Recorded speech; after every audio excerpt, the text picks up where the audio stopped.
Bienvenidos Bienvenidas y bienvenidas a Icon Academia. el book club donde aprenderás todo lo que necesitas saber sobre tus celebrities favoritas. Y aquí estamos una vez más, sobreviviendo al calor arduo de Madrid en verano. Sobreviviendo me parece optimista. Un poco optimista. Yo no sé si estamos sobreviviendo. Estamos a medias hoy, chicas. Querré vernos cuando terminemos esto, espero que no la hay media. Sí, esperemos que sí, porque si no vais a ver cómo nos vamos a ir derritiendo poco a poco delante de la cámara como dos bombones. Pero estamos aquí una vez más, muchas gracias por sintonizarnos.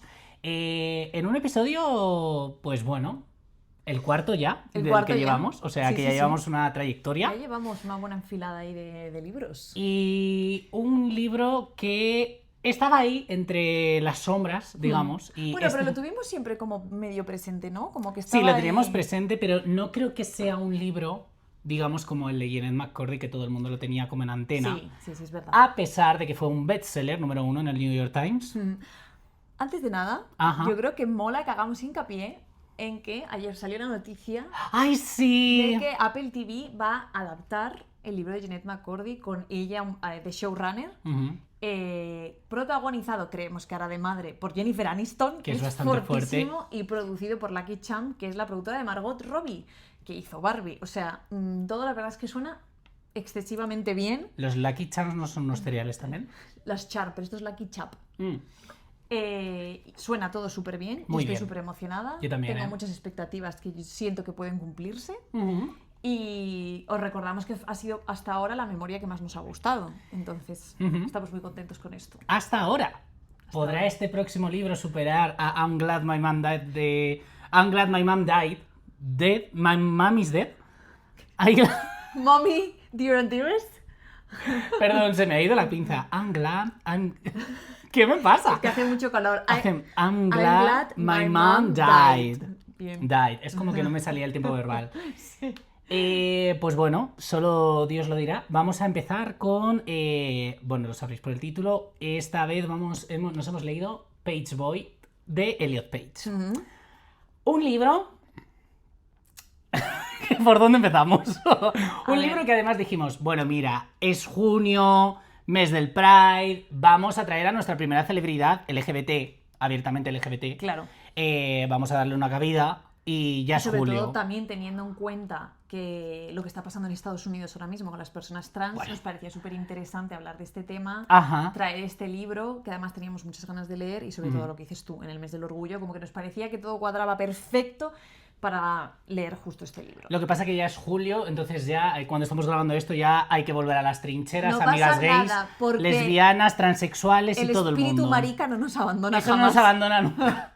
Pero bueno, teníamos fuera de broma muchas ganas de leer, sí. Porque bueno, una de las cosas que creemos también que tenemos que hacer en este book club es intentar, que hoy nos estábamos dando cuenta de que es verdad que sobre todo estamos leyendo como muchas celebridad, sí, pero sobre todo occidental. Y norteamericanas. Y norteamericanas. Bueno, no es el caso de Elliot Page, que es canadiense, pero queremos también diversificar un poquito y traer diferentes perspectivas porque creemos que es lo que hace rico también un poco a todo este book club, ya, ¿no? Es cierto que cuando hablamos del mundo celebrities, inevitablemente, yo creo que cuando pensamos en las celebrities más grandes, sobre todo los libros que se nos vienen a la mente... En Occidente pensamos en Hollywood, claro. Claro, en Hollywood y gente norteamericana o de Canadá, pero que tiene su carrera en Norteamérica, como es el caso de Elliot Page, que aunque es canadiense, pues es una estrella de Hollywood. Entonces, quieras que no, está muy asociado a Estados Unidos, ¿no? Yo creo que es interesante que empecemos a hablar de una cosa que pasa con este libro, que yo creo que ha sido el principal hándicap que ambos hemos tenido a la hora de leer este libro y que va un poco a provocar que hagamos la estructura de este episodio de la manera que la vamos a hacer. O sea, si habéis visto los anteriores episodios, que os recomiendo encarecidamente, por supuesto,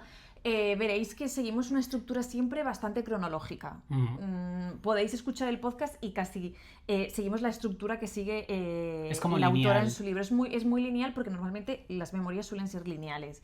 Como tiene que ser. También te voy a decir, no es que Violeta y yo de repente nos pongamos aquí finos. Es que tiene sentido que si tú me estás contando la historia de tu vida, pues hombre, a lo mejor puedas hacer alusión a un hecho concreto, a un catalizador que detona y que dice, voy a contar mi vida y justo quiero empezar por aquí y ahora os voy a contar cómo llegamos hasta ahí y luego avanzamos. Que era un poco lo que pasaba, por ejemplo, con el libro de Demi Moore, que empezaba con un momento como muy concreto de su vida y eso le hacía hacer un flashback, ¿no? ¿Qué pasa con este libro? Que este libro está muy desorganizado. Es la sensación que hemos tenido ambos al leerlo. Entonces, claro, eso provoca que a la hora de sentarnos a decir cómo vamos a hablar de este libro, tuviésemos que idear nosotros una estrategia porque era imposible hacerlo por orden cronológico, y creo que eso ha afectado también a nuestra relación con el libro. Lo iremos viendo poco a poco, ¿no? Entonces, lo hemos dividido en varios bloques. Primero vamos a hablar del tema familiar de Elliot Page, que creemos que da muchísimo juego, y creo que podríamos hacer solo un podcast con la familia. Con la familia. Que nos pasa esto constantemente. O sea, es imposible no hablar de la familia en las biografías. Después queremos hablar de la industria de Hollywood, también un poco de la industria canadiense, vivió, ¿no? cuál es la experiencia de Elliot Page dentro de la industria de Hollywood, y luego vamos a hablar un poquito de sexualidad y de género. Entonces vamos a hacer esos 3 bloques, un poco haciendo nosotros nuestro propio Tetris de contenidos, porque ya os comentamos que este libro es muy difícil de seguir. Esa es la sensación que hemos tenido, ¿no? Tú también, a la hora de leerlo. Sí, o sea, creo que este libro, es que no quiero adelantarme a las conclusiones, le falta un trabajo de edición. Creo que a este libro le falta orden, y sobre todo que cuando hablamos de una biografía, repetimos, nosotros no hemos sentado las bases de cómo se escribe una biografía, pero creo que una biografía tiene que sustentarse en algo que la haga avanzar. O sea, tiene que haber un motivo al que tú quieres llegar, ¿no? Y que te ha hecho, porque el otro día me lo preguntabas tú, que lo hablabas con tus compañeras, ¿qué es lo que hace que una persona escriba una biografía? ¿Cuál es el momento ideal para escribir una biografía? Claro, algo te tiene que pasar. Sí, normalmente, por la experiencia que las que hemos leído hasta ahora, es como que hay un gran evento catalizador que yo creo que hace que la persona reflexione y diga, vale, necesito contar mi vida, ¿no? Claro. Le pasaba a Paris Hilton con el tema de la escuela a la que fue, Janet McCurdy, por supuesto, la relación con su madre y la muerte de su madre, sobre todo. Demi Moore empieza el libro, como decíamos antes, en un momento muy crítico de su vida, con problemas de adicción, con problemas en su matrimonio y en su familia, que les hace un poco reflexionar, ¿no? Entonces nosotros pensábamos, pues de una manera muy externa y con lo que sabíamos del libro y por supuesto lo que sabíamos de Elliot Page, que la transición sería aquello el punto de inflexión. El punto de inflexión, y lo es, pero no lo es. Sí. Vamos a ir hablando poquito a poco. Vale. Bueno, una cosa que quiero decir, evidentemente, bueno, esto con cualquier persona trans, evidentemente, pero tal y como dice él en el prólogo del libro, evidentemente es Elliot Page. Lo único que a veces, una cosa que pasa en este libro es que él contextualiza algunas partes muy concretas y utiliza lo que se llama el death name, que el death name es como el nombre anterior a la identidad real de la persona trans, ¿no? Y es un nombre que, por respeto, no se utiliza en general.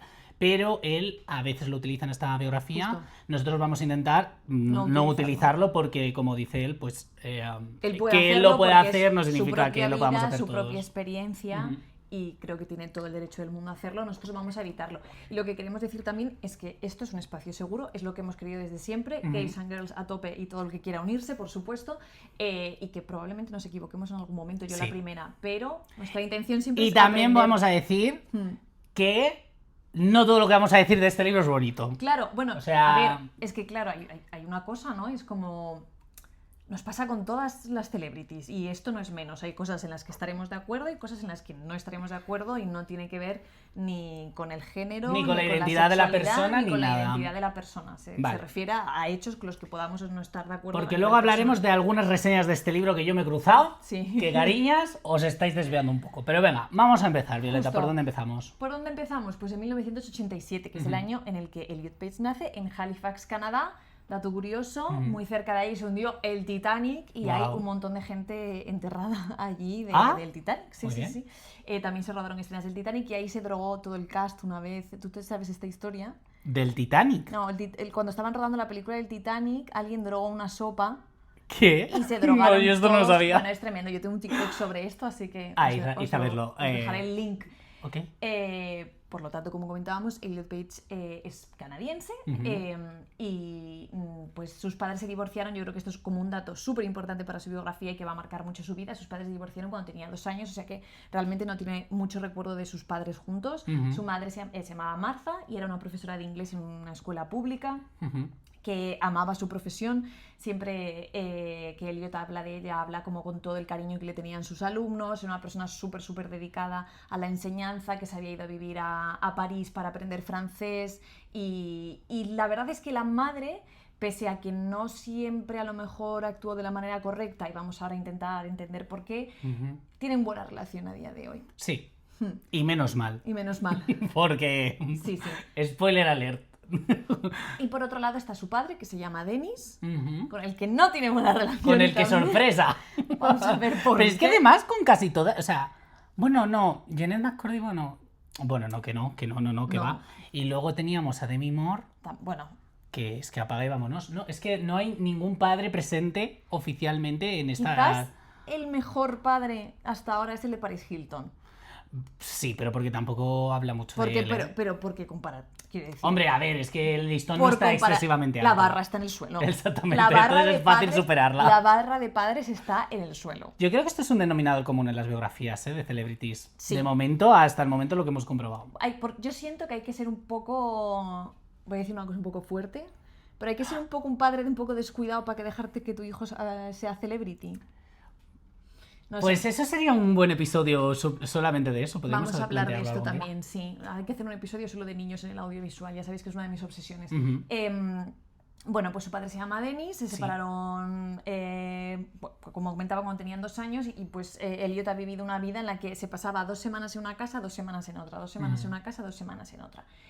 Me apetece centrarme primero en la madre. ¿Por qué decimos que tienen buena relación y menos mal? Yo creo que Elliot cuenta, ¿no?, que con su madre, en lo que era en la vida interna, con ellos dos solos, su madre le permitía pues hacer lo que quisiese, ¿no?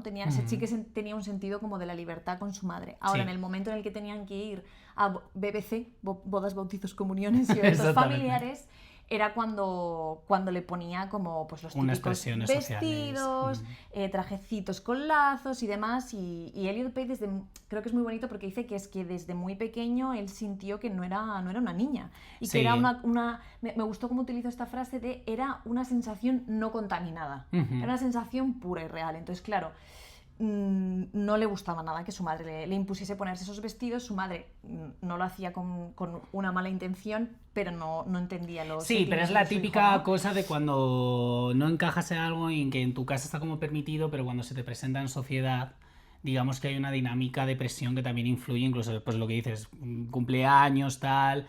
Siempre ha pasado, bueno, a mí por lo menos me ha pasado, de estar en un espacio presente con otras personas que conocen a tus padres, entonces... La dinámica puede cambiar un poco. No, las dinámicas cambian mucho. Pero él se lo pregunta, de hecho, desde que tiene 6 años. Creo que dice que tiene 6 años cuando le pregunta a su madre por primera vez: ¿puedo ser un chico? Que es como algo muy... ¿Sabes? En plan...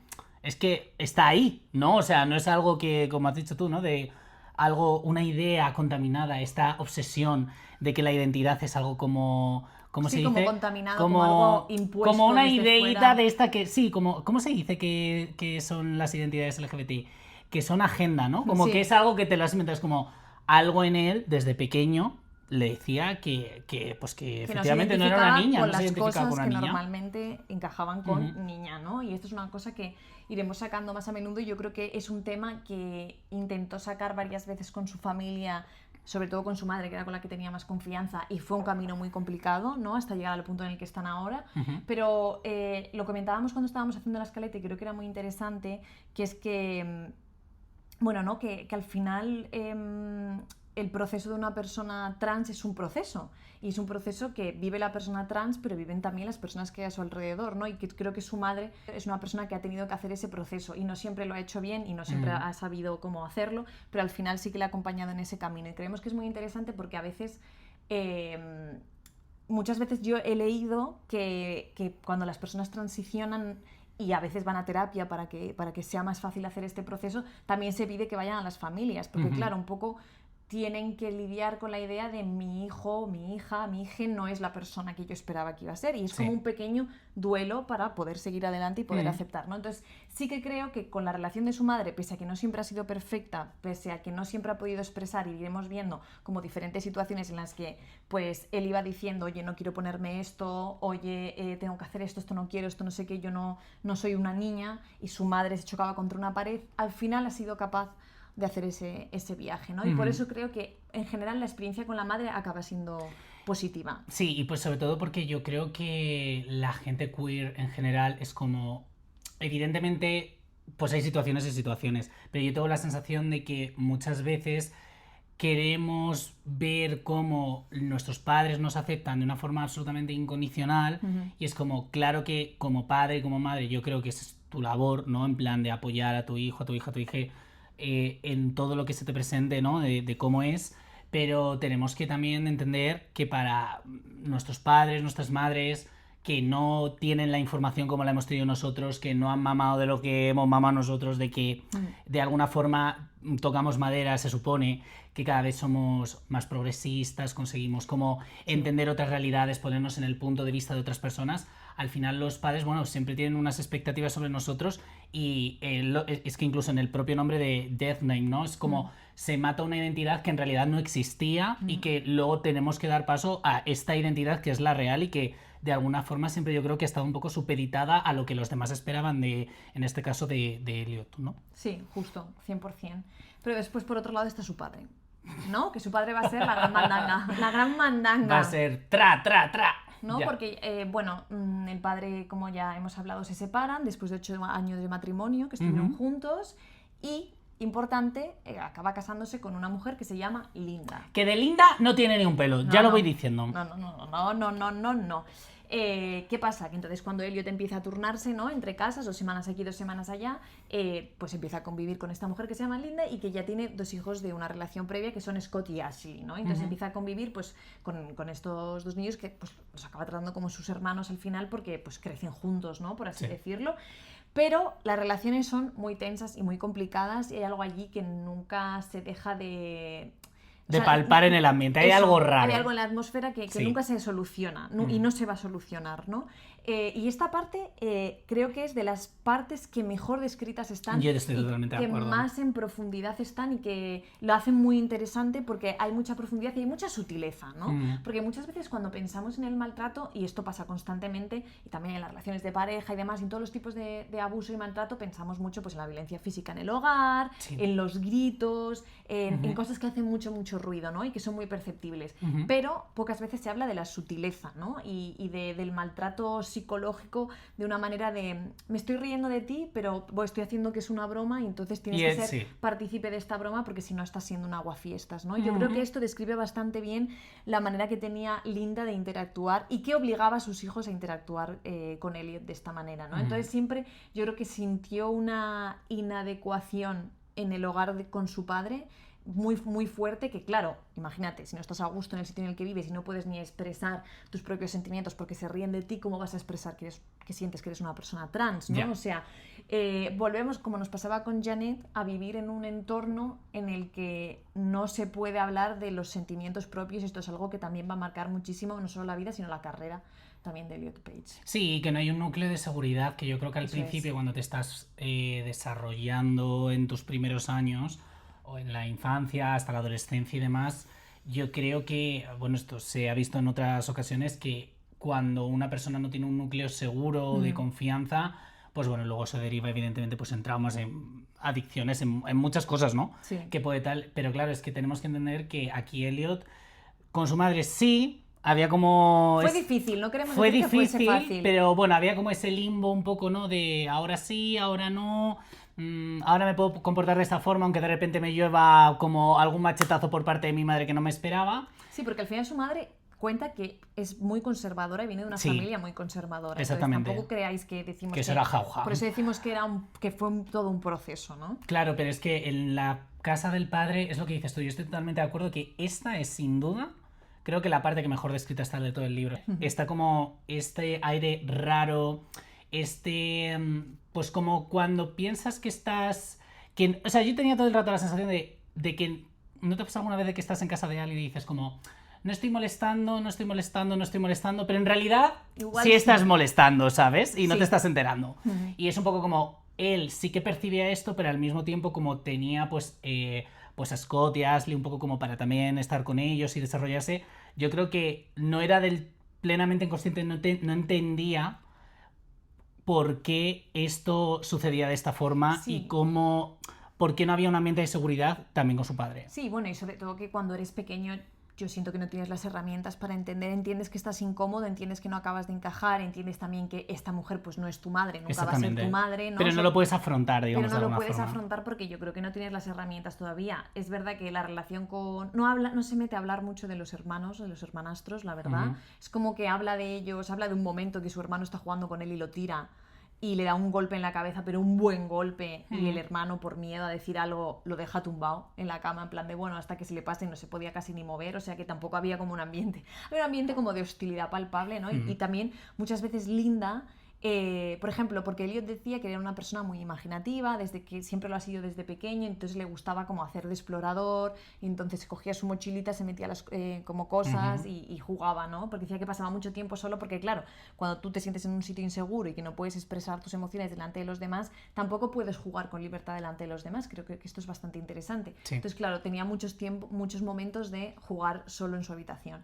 Y una vez Linda le vio y entonces se empezó a reír de él porque estaba jugando pues, a ser explorador, pues una cosa que han hecho todos los niños en algún momento. Sí. Y entonces llamó al hermano en plan, Scott, mira lo que hace Elliot, jaja, y para encima reírse, ¿no? y le humillaba delante de los hermanos. Y yo creo que lo más duro al final es que su padre no hacía nada por defenderle. Sí, era una meba. Claro, entonces esto yo creo que hacía todavía más palpable lo que describías tú antes, de estoy molestando, no lo sé, porque claro... Porque estoy con mi padre, pero... Sí, pero al mismo tiempo yo me siento mal, pero si mi padre tampoco me defiende, si yo siento que me están insultando, pero para mi padre es algo normal, se crea una situación... Una vez más decimos que no puedes acabar de expresar del todo lo que sientes, ¿no? Porque es como súper invalidado. La persona que se supone que te quiere y que te tiene que proteger frente a todo no reacciona cuando se están riendo de ti. Es, por supuesto, una situación bastante violenta, ¿no? De hecho, recuerda un momento en el que se van de camping todos y entonces empiezan a hacer bromas sobre él y acaba yéndose a llorar solo en el saco de dormir, y entonces su padre le dice, no te pongas así, hombre, no estropees la noche, que esto son bromas que nos hacemos entre todos. Y Elliot piensa... No, son bromas, pero yo siempre soy el objeto de broma y nunca los demás, ¿no? Entonces... Y lo normalizado que está a veces en... Pues eso, ¿no? No digo tanto a lo mejor en la familia cercana, en tus padres y tu hermano, tal, porque yo creo que eso es una dinámica de todos los días. Pero ¿a ti no te parece que, en general, cuando hay un abanico familiar grande, está muy interiorizada como esta microviolencia que dices tú, ¿no? Como esta, pues, desde cuando se les dice a los niños... Ya tienes novia, tal, no sé qué, no seas mariquita, tal, no sé cuándo estaréis, como... si lo piensas, cómo eso ocurre dentro de tu núcleo familiar, que es donde se supone que tienes que recibir la mayor parte de tu apoyo, ¿no? Sí. Se supone que la familia está para eso. Bueno, y que se supone... Aunque luego las familias son de todo, de su padre y su madre, ¿no? Claro, pero...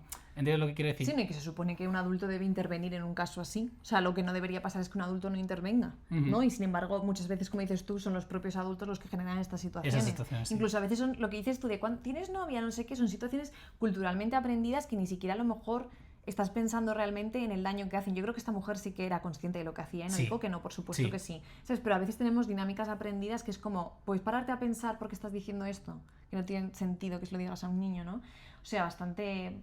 Os podéis imaginar que era una situación bastante tensa. Rompamos este melón, porque después también decía que pasaba un poco como con su madre con el exterior, con su padre también le pasaba un poco en el sentido de cuando estaba solo con mi padre las cosas eran mucho, mucho mejores y realmente yo sentía que le quería y sentía que estaba a gusto, pero el problema era cuando entraba Linda en la ecuación y la familia de Linda, ¿no? Por así decirlo. El melón que quiero romper es que yo siento que su padre siente muchísimo resentimiento de cara a Elliot, en el sentido de que, bueno, se deja entrever en el libro, y por supuesto es la percepción que tiene Elliot, porque al final esto está súper sesgado, que el padre no quería tenerle, por así decirlo. Esa es la sensación que a mí me transmite como lectora, porque... Al final es como, bueno, es que me tuvieron y se separaron enseguida cuando yo tenía 2 años y ¿por qué permitía que mi padre que me tratasen así? Es que realmente yo no le importaba. Entonces hay como una sensación en el ambiente que es muy dura y muy triste de escuchar de, bueno, pues es que creo que mi padre tenía resentimiento porque no quería tener ya nada más que ver con mi madre y sin embargo tuvo un hijo con ella, ¿no? Bueno, y que además cuando lo estábamos comentando mientras lo leíamos, una cosa que a mí me llamó especialmente la atención es que hay una parte del diálogo donde el padre... Bueno, más adelante también pues Elliot confrontará al padre y le dirá esto, ¿no? Ya llegaremos a ese punto, pero la cuestión es que el padre dice en la biografía que como que el 90% de las discusiones que podrían tener entre él y Linda eran sobre Elliot. Y yo, cuando leía esto, decía, ya, pero es que si mi padre tuviese discusiones constantemente sobre mí con su nueva pareja, ¿hasta qué punto? Bueno, no hasta qué punto. O sea, yo como lo interpreto es, está priorizando a su pareja frente a mí, que soy su hijo. Y claro que evidentemente, pues hay peleas en todas las familias, hay que hacer ajustes, sobre todo cuando son padres con hijos. Es fácil tener... Efectivamente, pero si el denominador común de todas estas reyertas era Elliot, ¿por qué su padre no llegó y dijo, pues mira, si no te gusta mi hijo, no te preocupes que me voy con él, ¿sabes? Y tú haces tu vida y yo hago la mía con él. Yo claramente estoy en tu barco de que priorizar lo que es priorizar a su hijo no lo había hecho en su puta vida, con perdón. Entonces, sí, yo creo que es un poco lo que intenta dar a entender siempre lo que tú dices desde esta mirada de Elliot, que no sabemos si es... Claro, siempre va a ser como este punto de vista, entonces no sabemos en todo qué pasaría por parte, pero luego llegaremos a hechos que confirman que el padre mucho aprecio a su hijo no le tenía, desde luego. Vale, y hemos hablado también de sutilezas, pero quiero mencionar un caso que es muy heavy, que ya no es una sutileza, que es un momento bastante heavy que vivió Elliot con Linda. Eso sí que está bien descrito, porque se me pusieron los pelos de punta. A mí también. Hay 2 momentos en el libro que dije, ay Dios mío, uno es este y otro es otro que ya hablaremos más adelante. Uy, ¿qué? Que a mí me dio hasta miedo, lo estaba leyendo solo en casa y dije, estoy pasando miedo yo sola leyendo esto. Ya. Pues hay un momento en el que Elliot patinaba, ¿no? Le gustaba patinar y una vez se cayó y se hizo mucho daño, y entonces cuando llega a casa, llega ya sin querer molestar, porque dice, madre mía, ya voy a y se da cuenta de que tiene la ropa interior llena de sangre. Y entonces ya dije, bueno, pues esto empieza a ser un poco igual tengo que decir algo. Igual debería decir algo. Sí. Y entonces, claro, y tú por un momento piensas, ¿es la menstruación? Pero sí, yo al principio de hecho es lo que pensé. Como, pero no parece. De repente leyendo te das cuenta de que no parece, porque además es como con un golpe, evidentemente. Sí, y hacer mucha referencia a eso. Porque te metes un ostión, ¿no? O sea... ¿no? Pues es un ostión. No lo sabía. Es un tremendo ostión. Es un tremendo ostión, pero de otra forma. Pero de otra forma. No llega igual. Entonces le dice, oye Linda, pues me he caído y pues tengo la ropa interior llena de sangre. Y le hace... Voy a cortar cebollas. Vale, sí, literal, estaba como cocinando. Que sí, está cocinando y yo ya... Sí, pásame la patata, guapo. Y entonces dice, bueno, pues nada, le voy a llevar la prueba del delito, y entonces le lleva, entonces ya sí que le llevan al médico, que es como, sí. O sea, ¿cómo puede venir tu hijastro y decir, oye, creo que tengo la ropa interior llena de sangre porque me he caído, y que digas, ok, whatever.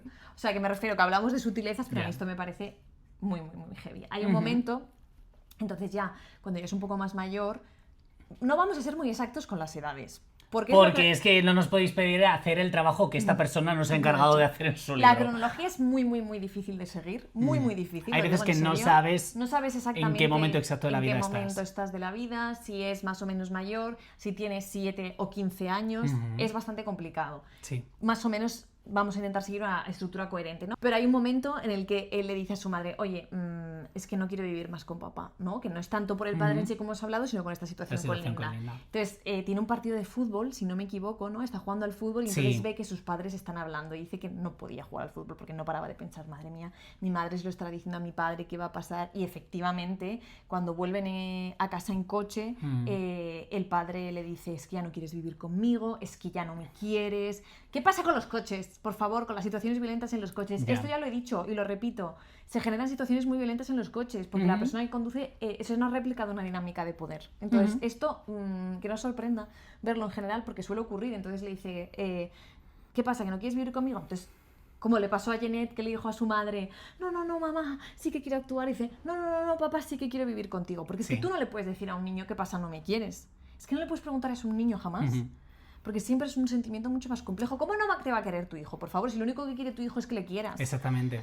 Estás despertando un sentimiento de culpa, además. Sí, que a un niño no puedes inculcarle ese sentimiento de culpa. Es que esto me pone negra, ¿eh? Es que ya veis que yo con los niños, pues que nadie piensa en los niños. Es que nadie va a pensar en los niños. Entonces, claro, pues nada. Aquí creo que sí que ya era un poco más mayor, porque justo, además que a mí ya me llamó la atención que decía, es que me ponía muy incómodo que le hacía catcalling a mis compañeras de fútbol.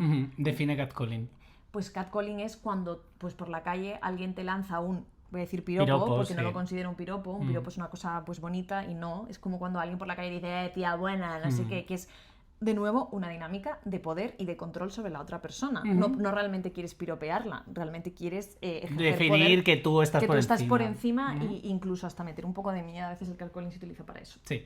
Entonces, claro, le parecía como muy violento, en plan de, oye, papá, empieza a ser un señor raro. Para señores espeluznantes, cuando es un poquito... ¿Cuántos años tiene aquí? Bueno, lo he dicho, ¿no? Es que se va desarrollando con el tiempo, sí. porque empiezan primero a hablar por internet cuando es más pequeño y es una situación que se va como... desenvolviendo con los años. Porque, aunque luego hablaremos un poco más de la carrera artística de Elliot Page y cómo empieza, bueno, digamos que comienza en algunas... Se supone que al principio empieza como unas especies de películas semanales o algo así, ¿no? Como una serie así, capitular. Eso es. Donde empieza como a hacer sus pinitos, ¿no?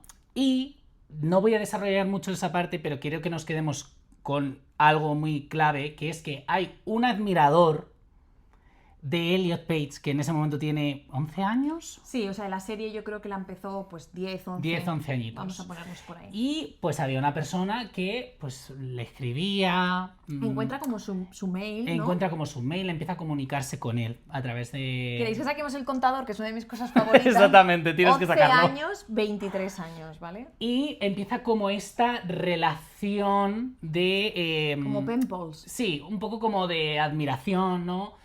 Y entonces esto va ocurriendo y tú dices, vamos a ver, si tú tienes 20 y tantos años, ¿qué haces escribiéndole a un niño de 10, 11? Sí, sobre todo porque además hay una cosa que es muy interesante que cuenta Elliot, que es que al final acaba teniendo como conversaciones muy personales con esta Exactamente. persona. ¿Por qué? Porque se sentía tan solo, ya hablaremos no solo por el tema familiar, sino también por el tema laboral y demás, que ya entraremos un poquito más a eso, y el tema de que cuenta que nunca de verdad tuvo un grupo de amigos o amigos. Que siempre ha sido bastante solitario. Va hablando en ese de sentido. gente, y hay determinadas personas que son importantes en su vida, en su niñez y adolescencia, pero nunca habla de ese gran amigo o ese grupo de amigos, ¿no? Entonces, claro, si con tu familia no puedes hablar, si con tus amigos no puedes hablar, y de repente entra alguien que al final hay una distancia irreal porque está en internet y entonces no te tienes que enfrentar a priori, ¿no? Con sentimientos reales porque está la pantalla de por medio, pues empieza como a tener conversaciones más personales. Y esas conversaciones empiezan a ser cada vez un poquito más turbias.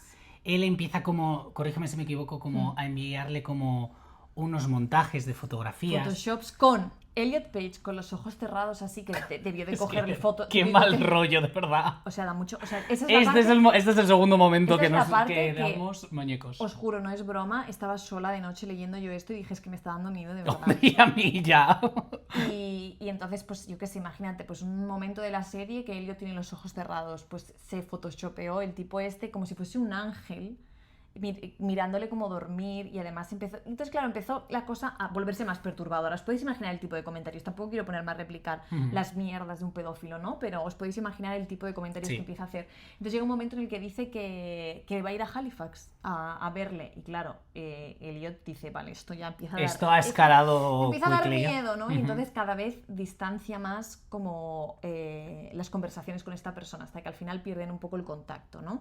¿Qué pasa? Que llega un momento más adelante, cuando ya está rodando Marion Bridge, que es una de sus primeras películas protagónicas, y esta persona reaparece porque escribe a la directora de la película y le dice, oye, soy un amigo de Elliot y voy a ir a verle. Y entonces ahí dicen, peligro... Vamos a llamar a la policía. Dijo, hay que llamar a la policía. Exactamente. Importante. Dijo no fue el padre el que lo dijo. No, de hecho el padre dijo otra cosa que vamos a decir ahora. Dijo que apareció una policía, una mujer, que le dio muchísimo alivio que apareciese una mujer policía porque sintió que entendía mejor la situación. Y entonces, claro, dije, no, era menor de edad Elliot Page todavía en este momento, ¿vale? Hay que llamar a tus padres. Y el padre le echó la culpa a Elliot y le dijo, porque en ese momento Elliot vivía en Toronto, ¿vale? Voy a ir a Toronto, I'm going to go to Toronto to kick your ass. Sí. En plan, a partirte la cara. A partirte la cara. En plan de cómo se te ocurre hablar con este tío, cómo se te ocurre. Y es como, ¿no te das cuenta de que tu hijo es menor de edad? Y que hay un pedófilo hablando con él. No puedes culpabilizar a un menor de edad por este tipo de comportamientos. Y que sobre todo esto es un problema mucho más, que va mucho más allá, que es, bueno, ahora cada vez creo que se intenta concienciar un poquito más a los padres de regular los contenidos de los hijos. Creo que esto ha mejorado mucho, la verdad, ¿eh? Sí. Sobre todo porque siento que nuestra generación empieza a tener hijos, un poquito más mayores también. Que saben lo que hay. Que ya hemos visto de todo. Hemos visto de todo. Ya un poco entendemos el internet, ¿no? Exactamente, pero bueno, que sigue habiendo padres que suben a sus hijos menores de edad a las redes sociales, algo que es... Esto es un tema, chicos, de verdad, no subáis ni a vuestro primo, ni a al que sea el más cuco del mundo, no subáis una story, no, o sea, no sabéis lo que estáis haciendo cuando subís una fotografía de un menor de edad a una red social. Eso es lo primero. Sí. Y luego lo segundo, que en este momento además se refleja eso, ¿no? Como esa... Una vez más, esa cómo suelta la culpa, ¿no? De que es como al final la responsabilidad es tuya, porque estamos hablando de un menor de edad y tú eres su padre. Y eres responsable de su bienestar. Y si en vez de hablar a través del mail hubieses hablado a través de una ventana con el vecino de al lado, ¿sabes? Ahí a lo mejor hubiese sido de otra forma o cómo. Y es otra vez lo de la culpabilidad, ¿no? Porque es como ponemos como en los pies de Elliot en ese momento, ¿no? O sea, tú estás asustado porque lo que parecía como una cosa inocente no lo es. Y te das cuenta de que te has metido en la boca del lobo. Sí. Y tienes miedo porque esta persona dice que va a ir y ha conseguido contactar contigo incluso a través de otra persona. O sea, da mucho miedo. Imaginaos que vuestros padres os echasen la culpa. O sea, que la persona que os tiene que decir... te voy a proteger tranquilo, no pasa nada, te voy a ayudar, no te va a pasar nada, soy tu padre, te quiero, pues no tienes eso, ¿no? Entonces, claro, dice que me dio mucha pena, porque dice, me dolió más esa frase de mi padre, o sea, que todo lo que me había más dicho que todo lo que me había dicho esa persona. Pero es que no acaba aquí, sino es que un momento, yendo por las calles de Toronto... Que él tiene como ya 15 o 16 años, ¿no? Creo que sí, creo que tengo apuntado aquí que tiene 16 años. Pues va por la calle es que se me pone los pelos de punta. Entonces le toca a alguien como en el hombro, ¿no? En el brazo. Está sacando a su perro o algo así. Sí. O está yendo a por unos snacks, está haciendo algo en la calle. Está por la calle tranquilamente, haciendo unos mandados, lo que sea, ¿no? Y de repente le tocan sí. y es un hombre sacando a un perro, creo. Ah, vale. Está sacando a un perro él. Y entonces se gira y tiene como un segundo de decir, esta cara me resulta familiar. Y de repente como que creo que el tipo le dice como un comentario de, hola, soy no sé quién, ¿te acuerdas? Y entonces Elliot dice, bueno, me voy a morir. Sí. O sea, dice, es que me va a matar. Dice, en ese momento sentí que esta persona me iba a matar. Y entonces salió por patas y pues le detuvieron, ¿no? Llamaron a la policía, le detuvieron, decidió no presentar cargos, pero bueno, consiguió una orden de alejamiento. Entonces, tela marinera, la verdad, este tema, los hombres, ¿no? ¿Cómo esperamos que una persona salga sana mentalmente después de todas estas cosas? Que una vez más, como te gusta a ti exponer, esto ocurre porque hay una exposición mediática hacia un menor y porque estamos dando una ventana a los menores de edad a que trabajen en una industria como es esta. No, pero, o sea, esto es un temón. Es que a mí, de verdad, nos tenemos que sentar un día a hacer un episodio solo sobre esto, porque creo que con lo que le hemos leído y si leemos a Alison Storer más adelante, aquí hay un temón y hay un momento que Elliot dice, a lonely kid is a perfect target. Y es que es verdad. Y es 100% verdad, y si nos rememoramos el episodio de Demi Moore, o sea, ¿te acuerdas también de ese adulto que se mete en la vida de Demi, su madre, tal? Sí. También porque estaba completamente desprotegida. Es que esto es lo que pasa con los menores cuando los desproteges, en la industria o fuera de la industria. Bueno, nos viajamos un poquito más al futuro porque vamos a ir cerrando un poco esta etapa de la familia, que creemos que ya os hacéis una imagen bastante completa de cómo fue la infancia y adolescencia de Elliot Page. Eso en ese sentido. Y nos vamos un poco al momento en el que ya muchos años después Elliot es adulto y llega un punto en el que su padre le dice que quiere ir a verle y hablar y tener una conversación, ¿no? Y Elliot se pone muy nervioso porque siente que a lo mejor es el momento en el que su padre le va a pedir perdón por fin. Sí. Y le va a decir, oye, lo siento porque no supe cuidarte, no supe protegerte, pero dice que es que me encanta porque siempre dice... cagaría sangre antes de tener esta conversación. Es verdad, yo decía, estoy leyendo lo bien, pero sí, what the fuck. Correcto. Bueno, yo diría más bien vomitaría sangre, no sé, da igual. Aquí cada sangraría, ¿no? Antes no... Aquí cada uno no sé. con sus expresiones escatológicas. Entonces tiene como esta sensación que pasa que cuando va el padre por fin a verle, le dice, perdón porque creo que he vivido sintiendo culpa por haber dejado a tu madre... para irme con Linda, pero no tengo nada de lo que disculparme en realidad, porque si no me hubiese ido con Linda no tendría la maravillosa relación que he tenido con ella o que tengo con ella, claro. Imaginaos la cara de Elliot Page en este momento. Esto debe ser también cuando pones expectativas en un hombre en general y entonces ves que es que no llega. No llega. Es como, tú crees que va a haber un mínimo de reflexión y no lo hay. O sea, es como que yo soy Elliot Page y digo, ¿qué estás diciendo? ¿Sabes? Entonces, sí, bueno, es que nada nuevo bajo el sol. Claro, o sea, yo también creo que tenemos que aceptar que no siempre vamos a conseguir lo que... O sea, muchas veces creo que intentamos, pasa con los padres mucho, ¿no? Y con terapia y demás, que nuestros padres se van a dar cuenta de lo que han hecho, o que una persona, no los padres, sino un amigo o una persona de nuestra vida en algún momento se va a dar cuenta de lo que ha hecho y nos va a pedir perdón, pero no podemos vivir esperando ese perdón. Esa es la sensación que tengo. Yo creo que tenemos que aprender a vivir con nuestros propios sentimientos y gestionar nuestros propios sentimientos. Si llega un perdón, lo gestionamos también, y bienvenido sea, pero no podemos vivir con la sensación de que en algún momento una persona que no nos quiere pedir perdón va a cambiar de golpe y nos va a pedir perdón, porque no... Nos va a llevar a la decepción y a la frustración, y de ahí queremos salir, hermanas. Justo. No queremos seguir nadando en ella. No. Entonces, bueno, cuando cumple 30, cuenta que hay un momento que le manda un mensaje a su padre y le dice que tiene que cortar relación con él, porque se tiene que alejar y quiere un momento como... Quiere tener una etapa para dedicarse a él mismo, ¿no? Y también coincide con que 3 años después justo transiciona, entonces como que yo creo que era un momento muy de introspección y se daba cuenta de que esta relación con su padre le estaba haciendo muy mal, y claro, su padre intenta comprender qué pasa e incluso le dice que, oye, mira, Linda, ahí es cuando le confiesa, mi Linda me trató fatal, no hiciste nada y demás, y la Linda le llega hasta enviar una carta como explicándole qué le pasaba, y dice, es que las razones que me daba Linda para cómo me trataba a mí no tenían nada que ver conmigo, y yo era un niño, y yo, bueno, bien, aquí ya... Hay una conclusión muy adulta, sí. Una persona que ha ido a mucha terapia y entiende la situación, e intenta incluso hasta hablar con su padre, con un moderador. Pero no el padre funciona. Dice que no. No, dice al principio que no y luego acepta, pero no funciona para nada. Pero no, o sea, no funciona. Incluso después, cuando una vez ya transiciona Elliot, hay un momento en el que tiene un beef con alguien de internet, ¿no? O sea, ¿qué pasa exactamente? Sí, es un escritor, es un idiota, periodista, sí, un imbécil, que básicamente escribe un artículo sobre Elliot Page una vez ha transicionado y pues dice barbaridades en ese artículo. De hecho, si lo buscáis en Google, pues está. Y entonces como que escribe un tweet diciendo en plan de la horrible... Let's see who cancels who. Sí, exactamente. Dice, ¿no? Y entonces el padre le da como a like a eso. O sea, básicamente este hombre pone un comentario terrible y un artículo terrible sobre Elliot Page y el padre va y le da like a esto y es como... Ah, pues muy estupendo. Bien. Pues genial. Estupendo, qué bien. Entonces ahí ya creo que es como que se corta, se acaba esta relación para siempre. Bueno, después de todo esto, deja hablar con su padre y yo creo que es el momento que describe como el momento más bajo de su vida, en el que peor estuvo jamás. Fue cuando dejó ese proceso de dejar de hablar con su padre y ya pues perder la relación con él. Que de hecho tiene pensamientos suicidas y todo este rollo, que tiene que llamar amigas y demás para... Sí, o sea, desde luego no fue fácil el cortar la relación con su padre y de repente seguir con su vida, ¿no? Sino que realmente fue un proceso súper doloroso y bueno, se nota, la verdad. Nunca es fácil tampoco esto, ¿sabéis? Y esta es la parte familiar, que se dice rápido. Pero es que ahora vamos a otra un poco mejor aún. Bueno, mira, es que mi tema favorito, cagarme la industria audiovisual. Venga, pues vamos a empezar. Allá vamos, siempre preparada.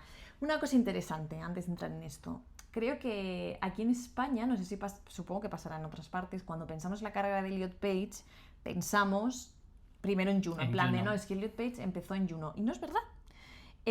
Lo que pasa es que hizo cosas que yo creo que a Europa... no llegaron. O en España en concreto no llegaron, como series canadienses, películas de autor más pequeñas, pues que tienen una distribución mucho internacional, más, mucho más pequeña y demás. Pero la verdad es que Elliot Page lleva actuando desde que es muy pequeño. Muy pequeño. Y de hecho, él, una cosa que tenía súper clara desde que era muy pequeño, es que se iba a dedicar a esto. Sí. Además que está como muy guay contado, como dice, no, es que yo sé que me voy a dedicar a esto, ¿no? Sí, como que sus padres le decían... Bueno, esto es una fase, esto es una etapa, pero al final es lo que tenía y me llama mucho la atención porque nunca había visto a alguien tan seguro, ¿no? Digamos, escribiendo una biografía o lo que sea, que se iba a dedicar a esto y que lo tenía clarísimo y que era como, bueno, si tú quieres ser panadero, tú quieres ser arquitecto y yo quiero ser actor y era es lo que va a ser. Una claridad, en plan de no, o sea, es que ni siquiera hay como un, no, es que yo voy a luchar por ser... Sí, o esto es como, muy duro, no, es como, bueno, pues esto es lo que va a ser. Pues va a ser, ¿no? Bueno, entonces, ¿qué ocurre? ¿No? Que desde pequeño le pasa una cosa que es muy curiosa porque le pasa también a Jeanette, por distintos motivos, ¿no? Pero con una cosa un poco en común, y es que muy pronto empieza a decir que se da cuenta de que no puede actuar delante de sus padres, que le cuesta muchísimo, lo cual tiene bastante sentido, como le pasaba a Jeanette con su madre, porque era como, si yo no puedo mostrar sentimientos reales en mi casa y con mis seres cercanos, ¿cómo voy a actuar? Que hay que jugar con los sentimientos y exponer cosas y decir cosas que tu personaje pueda estar sintiendo y demás, ¿no? O sea, hay un momento ahí de vulnerabilidad que dice que no puede. Y sus padres se alejan y empecé a ir solo a los rodajes. Problemón. Problemón, una vez más, es que no me canso de decirlo, esto es un puto problemón. Antes de que avances sobre eso, una cosa que me parece interesante... Antes de que vuelvas a perder la cabeza. Antes de que vuelvas a ver el cajón de mierda, hay una frase en la página 42 que dice: The thrill of playing a character so iconic to me, the thrill of playing a boy organic and free. Y es como, es que al final, una cosa que para mí también tiene mucho sentido de por qué también Elliot le llamaba mucho la atención todo este tema de la actuación y quería dedicarse a la actuación, es que al final... ya sabemos desde el principio que él juega o quiere cambiar su identidad, ¿no? Que está en esa lucha interna de cómo me expreso, cómo me defino. Y al final me gusta mucho cómo ve él también la interpretación o el arte como un espacio en el que se puede jugar con la identidad y que está intrínsecamente relacionado con lo que es la profesión del actor, que es justo irte a otros lugares, conocer a otros personajes, vivir otras vidas, que justo luego eso entra en conflicto un poquito más adelante en el momento en el que él empieza a darse cuenta de que quiere reafirmar quién es, ¿no?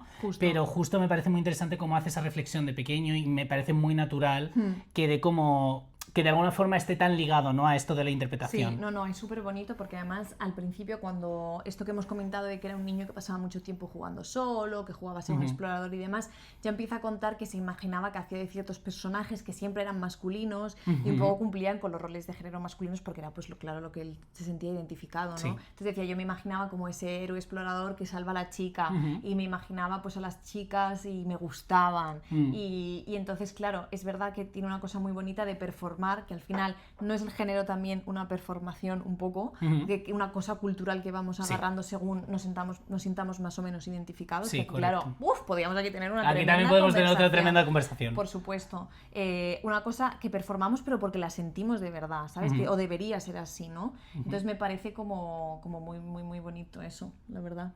Pero estamos hablando del cajón de mierda. Del cajón de mierda. O sea, abarcamos la belleza para hablar de esta frase que de nuevo me apunté yo, que es que An Only Kid is a perfect target.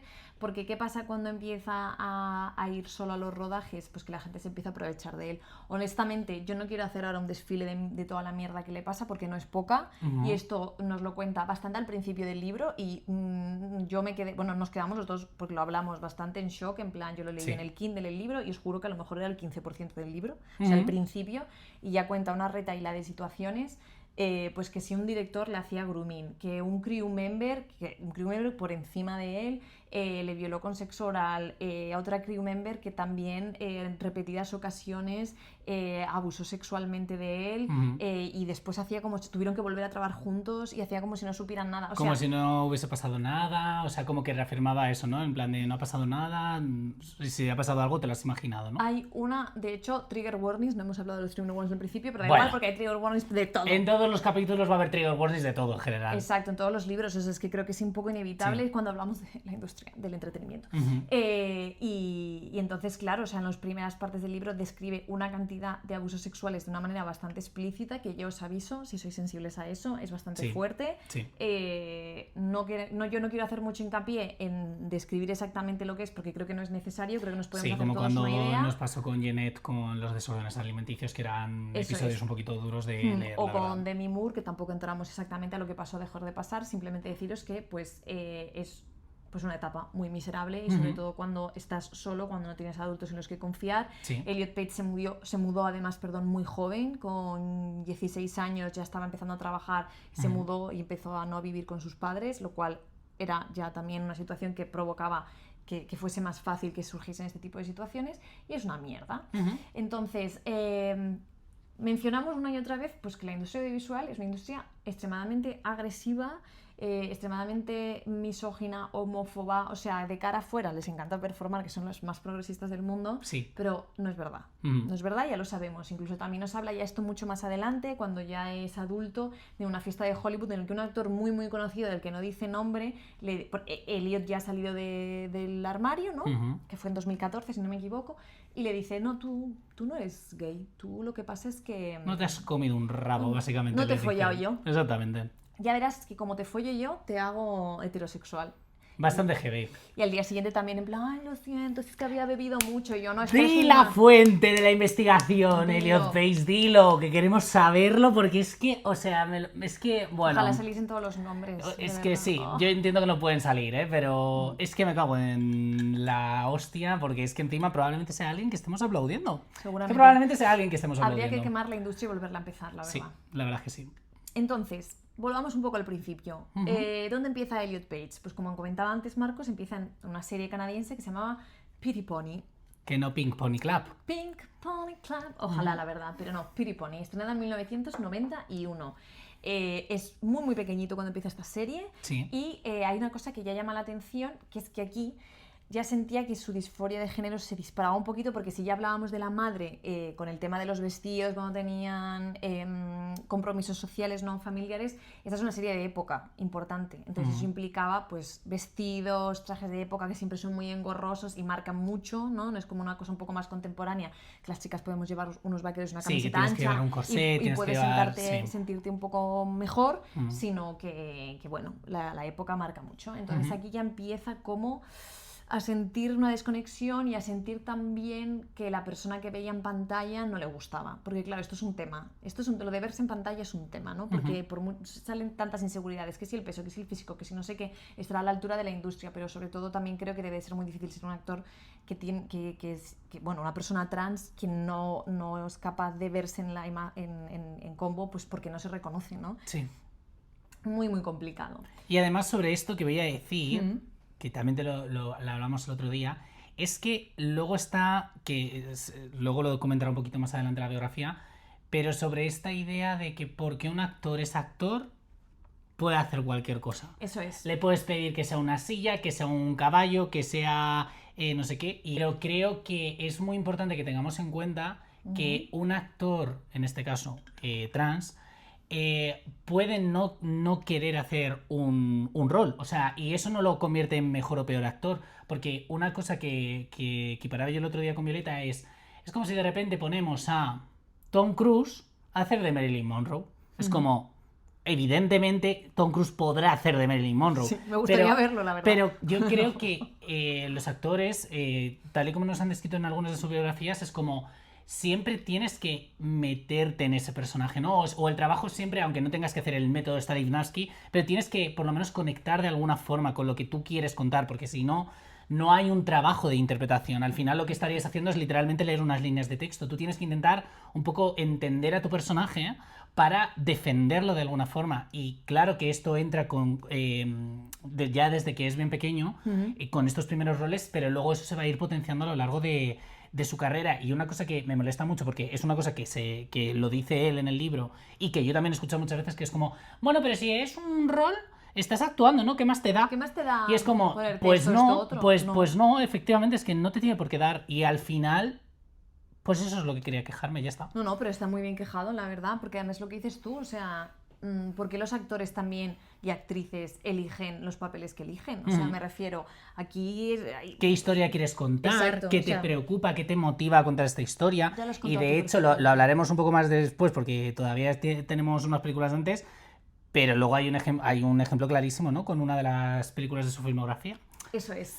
Entonces, despega su carrera con Pretty Pony, va haciendo diferentes películas en Canadá. Desde luego, el orden en el que las hace habría que entrar en Film Affinity a buscarlo, porque a nadie le importan, va saltando de un lado al Lo otro. siento en el Son muy alma. poco conocidas. Yo creo que la primera película conocida, por lo menos aquí en España, y que los dos ya habíamos visto además, Sí. era Hard Candy, que se estrenó en 2005. Es anterior a Juno, lo que pasa es que esto lo hablábamos el otro día, yo siento que llegó después de Juno, Sí. porque claro, Juno fue un boom, elevó mucho a Elliot Page, y entonces yo creo que Las distribuidoras dijeron, venga, vamos a traer algo más. ¿Qué tenéis? En el catálogo? ¿Qué tenéis? Que lo queremos todo. Sí, y además Hard Candy, a mí la tendría que volver a ver, Yo pero también. me pareció una película muy interesante porque yo siempre hablo de que a mí, por ejemplo, las películas rollo Rape Revenge no me gustan. No, a mí tampoco. Pero es que esta película no es exactamente un Rape Revenge. Es otra cosa. Sí. Está como enfocada de otra forma. ¿De qué va Hard Candy? Claro. Hard Candy va de Telita. un señor que queda con una chiquita muy joven. De 14 años, exactamente. Que pues van a tomar un café y entonces se la lleva a su casa y entonces pues de repente hay un plot twist que flipas Y venga, si queréis, pues saltáis 10 segundos. Pero lo que pasa es que esta chica sabe que este es un pedófilo y entonces lo que hace es torturarlo, quitarle los huevos, literalmente, le arranca los testículos, o sea, es una locura de película. Sí. Y me parece una película de estas que además se nota que no hay mucho presupuesto, pero... No, o sea, esta película la hicieron con un palo y muchísimas ganas. Pero tiene identidad, es una para mí es una de las películas así como potentes que tiene Justo. Elliot Page en su filmografía y creo que no es de las más, tan conocida como Juno o Origen. Es más o como demás. de nicho, yo creo que los cinéfilos la conocen más. Pero... Recomendación desde aquí, ¿eh? Sí, o sea, yo la vi hace muchísimo tiempo, de hecho creo que era adolescente cuando la vi, entonces, pero tengo un recuerdo de que tendría que volver a verla porque ahora mismo no sé lo que me parecería, es un poco lo que dices tú, pero a mí me impactó mucho. Recuerdo que me impactó mucho porque nunca había visto una peli así, o sea, creo que se me quedó aquí como en el cerebro dándome vueltas y como que luego busqué cosas parecidas y no había tantas cosas parecidas, sobre todo por el planteamiento que tú dices, ¿no? Porque a mí los Rape Revenge, eso es otro tema, a mí no me gustan, pero aquí había algo interesante. Y aquí sobre todo me parece interesante que hay una conexión directa con la vida de él, claro. Porque es que justo, no sé cuándo estaba grabando, no sé si grabó... Claro, es que esto es otra cosa del tema de la cronología, pero básicamente coincide un poco en el tiempo cuando le están stalkeando con esto de Hard Candy, que justamente es sobre... Es bastante fuerte, cargarse ¿no? a un stalker. Nos pasa, si no me equivoco, le pasaba a Demi Moore también en el sentido de que estás haciendo pelis de cosas que realmente te están pasando y es bastante perturbador, en plan de cómo trabajas con eso, ¿no?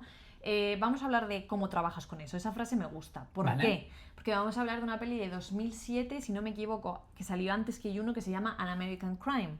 Que está basada en un caso real durísimo en el que una mujer pues se dedicó a tener secuestros. No tenía ni idea, ¿eh? Yo tampoco, yo de hecho no conocía esta película, no la he visto, pero es una mujer que se dedicó a secuestrar y a torturar a una menor de edad en su sótano. Y entonces creo que aquí hay una cosa muy interesante que dice Elliot Page, que claro, también es súper jovencito en este momento, y cuenta que no tenía las herramientas para separar lo que sentía dentro de la película y sus sentimientos en la vida real. Y esto es una cosa que es bastante interesante. Y era Toni Collette quien lo decía, que es que, claro, tú cuando estás actuando, tú sabes que estás actuando, evidentemente, pero tu cuerpo no. Entonces tú actuando le provocas reacciones a tu cuerpo, es inevitable, ¿no? Porque está todo conectado. Entonces, yo qué sé, puedes acabar teniendo... Aunque no hagas el método de Stanislavski, no te metas, incluso aunque no utilices tus propios recuerdos, sentimientos y sentimientos reales que sientas en ese momento para interpretar, sí que al final tu cuerpo acaba reaccionando a la situación que estás viviendo, ¿no? Entonces hay que saber parar en algún momento, porque es que si no te come el personaje vivo, ¿sabes? Te come las situaciones, entonces hay que tener un poco cuidado con eso. Entonces dice, yo no tenía herramientas para gestionar esto. Entonces... me desboqué porque estaba en un momento igualmente ya viviendo solo, lejos de sus padres, con esta situación de la que hemos hablado. Al mismo tiempo empieza a comentar que, claro, en el momento, ¿qué pasa? Constantemente, esto también con Jeanette, las cosas se repiten. En el momento en el que no tienes control sobre tu vida, intentas ejercer control sobre otros aspectos. De esta misma manera, Elliot Page acaba pues desarrollando un TCA como un camión de manual grande. Y de hecho me llamó mucho la atención porque casi como que cogió una lista y dijo, ¿me voy a cortar? No. Literal que lo define así. Es que lo define así, ¿me voy a cortar? No. Me voy a... que no recuerdo qué más decían. ¿Me voy a no sé qué? Sí, en plan, me doy a las drogas, me doy no sé qué. No. Voy a dejar de comer. Sí, literal. Porque es como literal la manera. Entonces, claro, este personaje encima, pensad, pues una persona que está siendo torturada y demás... ya es como un aspecto, o sea, como que aún encima el personaje le justificaba un poco pues ese control de la dieta, ese dejar de comer, ¿no? Incluso empieza a decir que ya desde hasta un poco más pequeño no llega nunca como a hacerse, bueno, más adulto sí, pero no llega nunca en esa época a hacerse como daño de cortarse, ni pegarse, ni nada, pero sí que tiene sensación de que se quiere hacer daño, ¿no? Entonces, claro, esto es que es de manual y esto pasa constantemente. Cuando hay un problema que no sabes identificar y no sabes solucionar, normalmente, desgraciadamente, lo acabas extrapolando a otras cosas. Entonces, claro, esta peli de repente es un absoluto descontrol, la verdad. Y también esta desconexión que hablábamos, que él no puede ejercer sobre una vez termina de trabajar, creo que también está muy vinculado a todo lo que hemos estado comentando, de que precisamente por eso a lo mejor no todos los actores y actrices pues pueden hacer todos los papeles que tú piensas que pueden hacer por el hecho de ser actores o actrices. Justo. Entonces, bueno, pues está todo rodado, está todo hilado. Pero como estamos en 2007, creo que nos vamos al gran melocotonazo, que es Juno, que es la película que puso a Elliot Page en el radar, por lo menos aquí en España, yo creo que en Europa. Sí. De hecho, yo recuerdo que cuando estaba con mis padres, hice un viaje con mis padres a Newcastle. Newcastle, qué guay eso, ¿no? Sí, la verdad es que sí. Qué internacional. Ella, ¿qué puedo decir? Diva internacional. Y recuerdo que en los autobuses se estaba anunciando la película y que me llamó un montón yo no tenía ni idea de qué iba la película, pero me llamó muchísimo la atención ese color naranja, con la barriga. Era como es muy bastante llamativo, icónico, ¿no? Y al final es una peli muy humilde, muy pequeñita, y a mí me encanta. Yo tengo muchísimo cariño a Juno, la verdad, estoy obsesionada con ella, pero es una peli muy pequeña, pero que se hizo muy, muy, muy grande, pues porque al final la nominaron a los Oscar, ¿no? De hecho, a Elliot Page le nominaron a la categoría de Mejor Actriz en ese momento, y claro, fue todo un boom. De hecho, hasta la banda sonora es súper reconocible, no sé si tienes tú esa sensación, como que la gente conoce mucho la banda sonora de Juno y ha pasado un poco.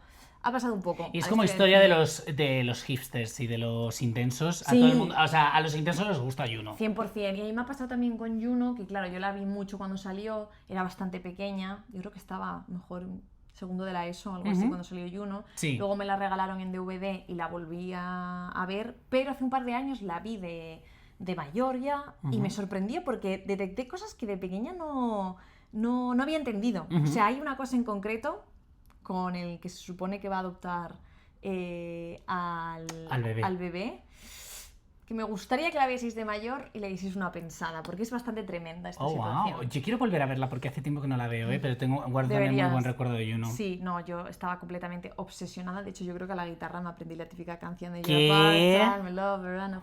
Claro, ¿qué pasa? Que yo tenía tanto cariño a esta película que no podía parar de pensar, ostras, a ver, honestamente, visto desde fuera, cuando me enteré de que Elliot transicionó, dije, wow, ¿cómo debe de sentirse con respecto a toda su filmografía antes de transicionar? Pero hay uno con este personaje, que es un personaje como muy concreto, que es el personaje un poco que le ha puesto en el radar, pero que hace de una adolescente embarazada. Entonces, claro, yo tenía como esa sensación, ¿no?, de qué pasará. Y me quedé muy tranquila cuando en el libro dice que guarda muy buena experiencia que guardó de esto. muy buena experiencia, que fue un rodaje que se lo pasó bien, que estuvo tranquilo, que hizo mucho equipo con la gente. Y pues me quedé muy tranquila y al mismo tiempo me llamó mucho la atención porque justo esa barriga falsa le dio como una especie de seguridad, porque decía que estaba como en un limbo, ¿no?, en el que no tenía que llevar esa ropa apretada o esas cosas de época que hablábamos, que eran muy muy marcadamente femeninas, y que la barriga un poco le hacía sentirse cómodo porque era como un terreno extraño. Y me pareció muy interesante eso, me pareció muy bonito también. Sí, además porque normalmente la barriga de embarazada, ¿no? O sea, o de embarazado, siempre como que se asocia a algo femenino, pero al final yo creo que para él era como algo alienígena, ¿no? Como en plan de, pero ¿y esta prótesis que tengo yo aquí de repente? Claro. Entonces es guay. Y creo que justo le da como un poco un giro a lo que solemos tener asociado de la maternidad, claro, la a ver, al final que hay más femenino que la maternidad y parir y todo esto, que bueno, a ver, esto es un tema aparte también temón, pero me pareció súper interesante, porque es que yo desde fuera nunca lo habría pensado así y dije, hostia, no, yo tampoco. Qué guay, me gustó mucho leer eso. Bueno, como decía, tuvo muy buena relación con sus compañeros de cast. De hecho, me hace gracia que de Michael Cera dice que era el tío como más chill de la historia. Sí, es verdad. O sea, en plan de yo estaba como nerviosísimo porque bueno, él tenía la intuición de que se lo iban a dar. Dice, otras veces he dudado, otras veces lo haces mejor en los castings, peor, pero yo sabía que me lo iban a dar. Pero aún así hay un momento que hacen unos screen test y él está nerviosísimo. Y dice, y Michael Cera, el tío se quedó dormido encima del avión, el tío estaba todo chill. Y es que me lo imagino, porque Michael Cera me transmite una energía de un tío un poco así como que va a su bola completamente, que está en su planeta. Bueno, aquí es interesante que también para rodar esta película sí que le acompañó su madre, ¿no? O sea, es verdad. Sí que tuvo un momento de decir, vale, pues va a venir mi madre conmigo, que bueno, pues mira, muy bien. Y luego, con quien se lleva especialmente bien. Con quien se lleva especialmente bien es con, no sé si lo voy a pronunciar bien, Olivia Thirlby. Bueno, no lo sabemos. Nuestra Olivia, que es, si os acordáis, habéis visto la peli, la que hace de la mejor amiga de Juno, ¿no? ¿Qué pasa? Que si os fijáis también y veis la peli, veis que hay una química muy interesante. ¿Por qué? Porque no paraban de follar. Es una literal. cosa que me encanta porque es que, igual que Demi Moore decía que se metía las rayas y que no sabe cómo no Y la que había se le reventado, torcía la nariz. Elliot Page dice, cada vez que teníamos oportunidad nos follábamos en cada esquina del set. Y es como, Incluso, wow. incluso decía, nos íbamos al Al track, trailer. ¿no? A donde se supone que iban a descansar y todo este rollo, lo follaban ahí, follar, follaban en el follar. camerino, No follaban para, donde no para, hiciese no falta. para, no para. Era bastante curioso y además es guay cómo describe Hmm. que esa relación con el sexo para ellos es súper positiva en este Sí, momento, ¿no? dice que fue de hecho la primera vez que disfrutó del sexo. Porque lo cual ahí creo que es en muy capítulos importante. de antes yo creo que también habla un poco de, pues sí, que tuvo también relaciones con algún chico y tal. Justo, hablaremos de eso luego en el bloque si queréis Sí, y demás, pero pero bueno. es justo como está guay que se junta un poco como el placer íntimo y personal de alguna forma también con el placer profesional de que algo salga bien, de que disfrutes, de que te formes. Y Olivia Cervell, nuestras congratulaciones desde aquí. Sí, además creo que comenta que además siguen teniendo buena relación a día de hoy, que es Sí. una cosa que dice bastante a menudo. Cuando alguien es un cretino, dice que es un cretino, pero es verdad que muchas veces cuando habla de relaciones pasadas y demás, dice, no, le sigo teniendo muchísimo cariño a esta persona, yo sé que esta persona fue súper importante para mí en ese momento, nos queremos mucho y tal, entonces, pues nos gusta mucho escuchar todo esto de Juno, la verdad. El problema es que no solo la película... Es el tema Es el central tema de esto y central. tiene que ver con Juno. Pese a que la experiencia fue muy buena, ¿qué pasa? Que luego viene la promoción. Y no solo la promoción, porque es una peli indie, se podría haber quedado en una promoción pequeña, pero al ir a los Oscar todo se magnifica, las promociones de los Oscar son salvajes, o sea, con deciros que la gente vota sin ver las películas. O sea, la Academia anunció el otro día, igual hace un par de meses, en plan de, van a obligar a los académicos a ver las películas antes Que de eso es votar. bastante No ven las fuerte. películas, ¿vale? O sea, No ve las películas, van a fiestas, que eso también lo cuenta y me parece Lo muy cuenta, interesante sí. cómo te lo cuenta, que hay veces que se organizan fiestas como un poco para, pues, celebrar que cierta película está nominada, ¿no? O O que cierta cierto actriz, actor, actor, lo que director, sea. whatever. Y claro, lo que se hace es invitar a los académicos que a vayan los votar. académicos a mamarlos de beber, por favor. ¡Coca-Cola! ¿Sabes qué es eso, no? ¿No sabes qué es eso? ¿Cómo se llama la actriz que hizo de Glinda originalmente en Broadway? Ay, Bueno, esta no sale el rubia de nombre. ojos azules. Sí, que ¿Cuál sale en dice? Glee, claro. Claro, dice, My New Year resolution is not doing any more coke. Se queda callada y dice, ¡Coca-Cola! Pues exactamente igual. A esta gente la invitan a las fiestas, se lo pasan súper bien y entonces, claro, pues eso influye, yo Es creo, un ¿no? poco- Entre... No, es for your consideration. For your consideration. ¿Sabes? Realmente Dear es para que Academics. la gente vote. Entonces, ¿qué pasa? Que imaginaos, esto se magnifica muchísimo. O sea, este proceso de promo es muy gordo. Y pues Elliot describe que, claro, que a Michael Cera se podía vestir como quisiese. Habla de la premiere en concreto, ¿no? Sí. Y que si va con un pantalón, una camiseta y tal. Y cuando él expresó que quería ir vestido de una manera más casual, que quería ir con pantalón y que quería ir con un traje, le dijeron, no, cariño, mi amor, no. toma este vestido, estos tacones y esta plancha del pelo y vas a ir para adelante, ¿no? Además decía que hay un momento en el que comenta que no tenía representante, como que tardó bastante en tener manager.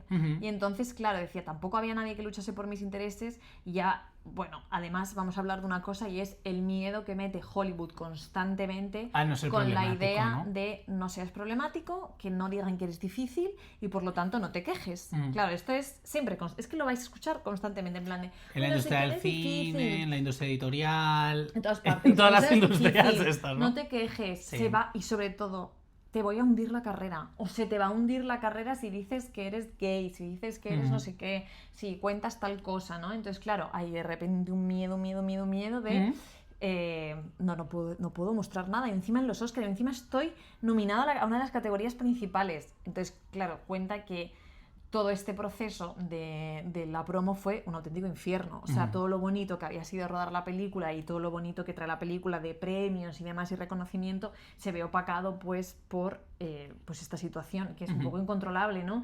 Y después también empieza, claro, en el momento en el que es muy bonito, vale, sí, formo parte de la industria, tengo visibilidad, voy a poder tener papeles mucho mejores, voy a tener más oportunidades, pero eso indica que vas a tener más exposición también. Más exposición significa paparazzi siguiéndote a todas partes, significa especulaciones alrededor de tu vida. ¿Y qué provoca esto? Pues que un día hasta su padre le manda en plan de, oye, mira lo que han publicado, y son unas fotos de él, y pone, voy a decir el nombre, perdón, pero es el Porque titular es el que nombre del salía, titular, ¿vale? sí. Is Ellen Page gay? Y entonces, claro, de repente dice, mierda, porque aquí ahora va a haber un escrutinio sobre mi vida privada, que esto provoca, vamos a hablarlo ahora más adelante, en el siguiente bloque, que tenga que ocultar su vida privada, sus relaciones, las personas de las que se enamora, las personas con las que quiere estar, porque todo depende de esa imagen pública, ¿no? Entonces, hay un momento que a mí me da pena porque dice, claro, se supone que yo debería estar feliz porque estoy cumpliendo mi sueño, pero no estoy feliz porque es que no puedo ser yo, no puedo vivir mi vida como quiero. Y es que el escrutinio público y la exposición, es que ya no solo en el tema de los actores, sino también los cantantes se ve, ¿no? Que todo el mundo creo que siempre sueña con triunfar, y esto es una cosa que me parece muy interesante, que también podemos hablar en otro capítulo, del tema del éxito y qué se considera éxito, porque ¿qué se considera éxito? Que te hayan nominado, en este caso, a mejor actriz, o que hayas ganado la mejor película, o realmente el éxito es que tú puedas vivir un poco con lo que produces, vendiendo libros, haciendo películas, lo que sea. Y yo creo que no todo el mundo está preparado para esto. No todo el mundo puede ser Taylor Swift. No, bueno. No todo el mundo ni a puede veces ser Taylor Swift puede ser Ni a Taylor veces Swift. Taylor Swift puede ser Taylor Swift, ni todo el mundo, ¿sabes? En plan, y creo que pues hay tantos ejemplos de la industria donde podríamos hablar de esto, es pero... que siento que nada te prepara para ese nivel tan grande de exposición, ¿no? Pasa un poco con OT, perdón, me salgo un poco por... ¿no? Que es como... Siempre se lo dicen, ¿no? O sea, yo soy una loca de OT, ¿vale? Lo veo todos los años. Y siempre les dicen, cada año más, ojo al salir, porque va a haber un boom con porque vosotros. Os vais a dar una hostia luego... O sea, os vais a dar una hostia luego, porque esto dura lo que dura y no todo el mundo puede ser gitana. Pero también id al psicólogo, porque vais a flipar, porque el primer mes de que salgan de OT, todo el mundo lo reconoce, todo el mundo está obsesionado, todo el mundo está por la calle, te han visto 24 horas en un programa, y entonces piensan ¿qué esta relación parasocial, sí. Pasa con los streamers, y pasa con los youtubers y con los tiktokers, esta relación parasocial de te conozco y tal, y nadie está preparado para ese nivel de escrutinio, es que es imposible, ¿sabes? En plan, nuestro cerebro biológicamente no nos han preparado para esto, entonces es una situación como muy jodida, ¿no? Entonces, bueno, retomando un poco, ¿qué provoca? Pues esto provoca una inseguridad en lo laboral, yo creo que es muy palpable, y va describiendo a lo largo del tiempo pues muchas circunstancias en las que pues le hubiese gustado decir cosas que no decía, le hubiese gustado exigir cosas que no podía exigir, ¿no? Pone varios ejemplos como el tema del vestuario que ya has comentado tú, ¿no? De yo no estoy cómodo con este vestuario pero no voy a decir nada, yo no me siento representado aquí. Es verdad que en The Umbrella Academy, que es la serie también por la que se conoce a Elliot Page, que yo no sé si tú lo has visto, yo no la he visto. Yo no la he visto, la verdad. Yo sé que la escribió Gerard Way, el cantante de My Chemical Romance. Yo quería verla, pero es que luego se canceló, creo. Hicieron 2 o 3 temporadas y se canceló. ¿Tú crees que sí? ¿No está terminada? Yo creo que está terminada, ¿eh? ¿Está terminada? No estoy segura. Bueno, tendremos que... La cosa es que hay un momento que yo creo que, si no me equivoco, en la serie... O sea, la serie transcurre mientras Elliot hizo su transición, ¿no? Sí, entonces correcto. Esa transición ocurre también en la serie, ¿no? Y yo creo que aquí es la primera vez en la que puede decir, oye, mira, pues este vestuario no, oye, mira, esto no. Y dice que se sintió como, hostia, ¿sabes? Estoy diciendo esto y no pasa nada. Y además tenía un manager y el manager le defendió. Justo. Y también cuenta que, claro, salir del armario fue un temón. Esto antes de transicionar, salir del armario fue un temón.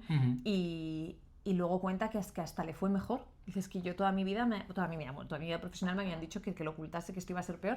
Sin embargo, al final, pues mi vida mejoró. Y que hablas un poco de lo que decías antes de definir los límites en Hollywood, porque hay una pequeña anécdota que vamos a contar muy rápido, pero de una de sus películas, que se llama Flatliners, que es un remake de otra película de los 80, creo, o algo así. Que yo leí eso y dije, ¿pero qué dices? O sea, ni soy difícil ni nada. Resulta que en esta película pues hay muchas escenas de acción. Y él quería hacer sus escenas de acción. Claro. Lo estaban haciendo todos. Lo estaba haciendo todos en general, todo el cast. Pero que entonces llegó y había una escena de acción que era en un coche. Y entonces llegó él, otra compañera y luego otros 2 compañeros, ¿no? Y cuando llegaron al coche dijeron él y su compañera, oye, pero... ¿no tenemos cinturón de seguridad? Como que no estamos muy bien atados, ¿no? Como que no se había... o sea, había 4 actores y solo había 2 cinturones. Y entonces no dijeron nada. Y se podrían haber matado en ese rodaje. Ya es fuerte. Y es como bastante fuerte que te pase por la cabeza el no querer ser difícil incluso cuando tu vida corre peligro. O sea, es que me parece absolutamente demencial que en una película donde hay escenas de acción y no hay medidas de seguridad suficientes... No puedas ni decir nada porque pueda ser problemático y te puedan hundir la carrera, que es lo que dicen que ocurre. Es bastante tremendo esto. En fin, o sea, para que veáis el nivel de presión que hay a veces, ¿no? sobre en este caso, pues Elliot Page. Luego también creo que sí que es bonito destacar, por ejemplo, que en Whip It, que es el debut como directora de Drew Barrymore, wow. que va de roller derby, que es este deporte que se hace en patines de 4 ruedas, ¿no? De 2 equipos chocando entre sí y demás.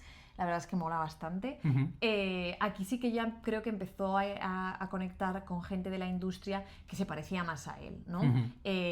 Lesbianas, homosexuales, gente depravada. Bueno, como que sí que empezó a sentir que dentro había de la círculos industria queer. había círculos queer, había gente en la que podía confiar, había un nicho de personas en las que se sentía más cómodo. Yo creo que, por ejemplo, esa película es un buen ejemplo de pues un lugar seguro. Yo no la he visto, la tengo que ver, quería verla.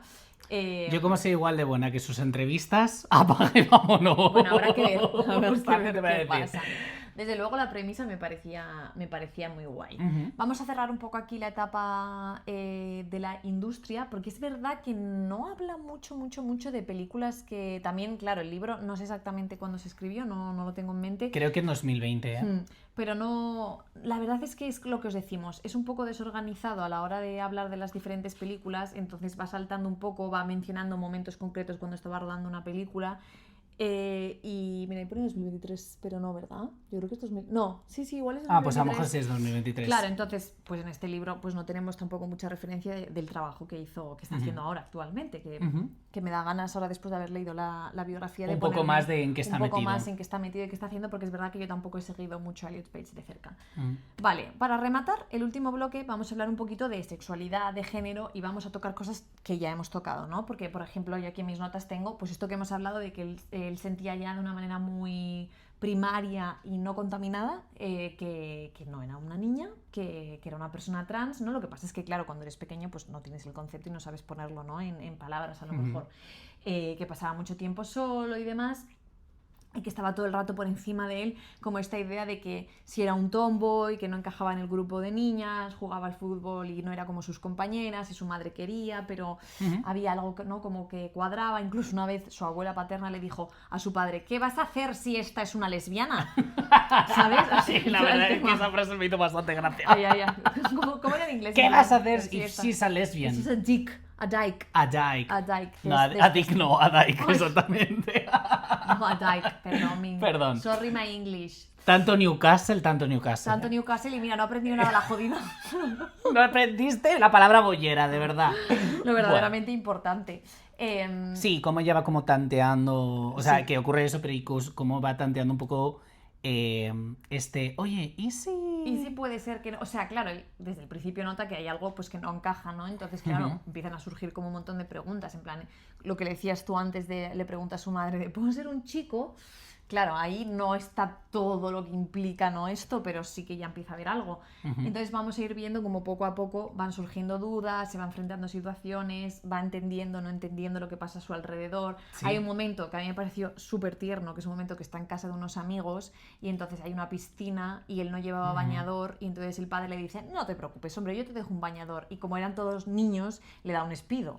Pues ahí Elliot era pequeño. Bueno, eso es como si le hubieses dado claro, colgante del Titanic, vamos. Sí. Y entonces dice que recuerda como ese espido como un talismán. Me hizo muchísima gracia, como que lo cogió y lo vio como un talismán. Luego dijo: no soy un hombre de espidos, pero ese momento fue como algo remarkable, ¿no? Es como muy tierno, porque claro, de repente una situación como muy inocente de mira, es un niño pequeño, da igual que lleve solo la parte de abajo, fue una cosa como súper significativa, ¿no? Es como, ostras, con esa naturalidad, que en realidad yo creo la naturalidad que ansiaba, ¿no? En plan de te doy un despido, ¿qué más da? Claro. Ya está, ¿no? O sea, eso es muy interesante. Con 11 años ya es que empieza a sentir que hay algo... Me gusta que decía que mi cuerpo estaba cambiando en contra de mi voluntad. Que me parece una frase buenísima y muy frustrante. Porque, que también le pasaba, no en el mismo forma, pero que te acuerdas que en Janet también pasaba lo mismo cuando le empiezan a crecer los pechos. Es que tú piensas que y ella quería como huir de esa idea por completo, en plan del crecer, no en el mismo sentido, pero que todos hay un crecemos paralelismo. y nos desarrollamos en contra de nuestra voluntad. Ese es un sentimiento que tengo yo. A lo mejor también como chica con el tema de la regla, a mí me vino la regla muy pronto. Y entonces, claro, yo me desarrollé con 11 años ya muy pronto. Entonces empiezas a notar como un cambio muy violento que además los demás lo perciben también. Claro. Entonces, si yo ya pienso que yo he sentido esto como debe de ser, ¿no? Para una persona trans experimentar eso, pues me gustó mucho cómo lo expresaba, la verdad. Después también a veces pues nos hablaba de Nikki, ¿no? Que es esa primera compañera que tiene de clase, que la ve como la tía más guay del mundo, que se sentaba con ella, súper cool, y tiene como esta relación un poco de crush casi, ¿no? Esta chica con la que dice, esta es la tía más guay del mundo, no sé qué tal. Y hay ese sentimiento, ¿no? De que igual hay sentimientos en común, pero nunca se llega a saber. Él le hace como una tape y se la lleva con música y luego dice, menudo ridículo, no sé qué, voy a decir que me la devuelva y no. Y ya empieza a ver como esas situaciones de aquí hay una atracción, pero no sé leerlo muy bien. Y de hecho una cosa que a mí me parece interesante es cuando él va preguntando pues a varias de personas que él conoce y que lo va haciendo también a lo largo del libro, por ejemplo, si es bisexual. Y esto me parece súper interesante porque, por ejemplo, en el terreno personal, entendiendo la absoluta nula visibilidad que se le da a la parte bisexual, ¿no? Del colectivo y tal, creo que hay algo que te hace como, a la hora de preguntar eso, como decir, vale, hay algo que no entiendo que me está ocurriendo, entonces a lo mejor soy bisexual, porque de alguna forma puedo como encajar. Es como un terreno más o menos seguro, ¿no? Es como, sí, o sea, bueno, te gusta lo que te tiene que gustar, pero aparte tienes este complemento, ¿no? Que no consiste en eso la bisexualidad, pero como de alguna bisexual forma... digo que no. Exactamente, pero yo, por ejemplo, cuando era más pequeño y yo tuve una novia, fíjate, Dios, me pillé confesado porque esa relación, solo os digo que le regalé por su cumpleaños el disco de Fame de Lady Gaga. Ay, o sea, cariño. había señales ahí. Había señales. Pero yo al principio decía, sí, soy bisexual, porque creo que siempre nos sentimos más seguros dentro de que los bisexuales no encajan en la norma con algo que sí que tenga que ver con lo que socialmente está aceptado. Claro, siempre, pero esto siempre va a ser así. Y yo creo que eso de soy bisexual es una pregunta que mucha gente de LGBT se hace al principio de su esta, bueno, porque es como que... Son como pasitos, ¿no? Sí, exactamente. Es como al principio a lo mejor no eres capaz de enfrentarte a la idea de, oye, igual soy gay, soy lesbiana, y entonces es lo que dices tú, es como a little step. Exactamente. Bueno, voy a introducir esto, quizás tal, y entonces es como un paso. Lo que pasa es que hay gente pues que sabemos que somos bisexuales y ya está, y ahí se queda y no pasa nada.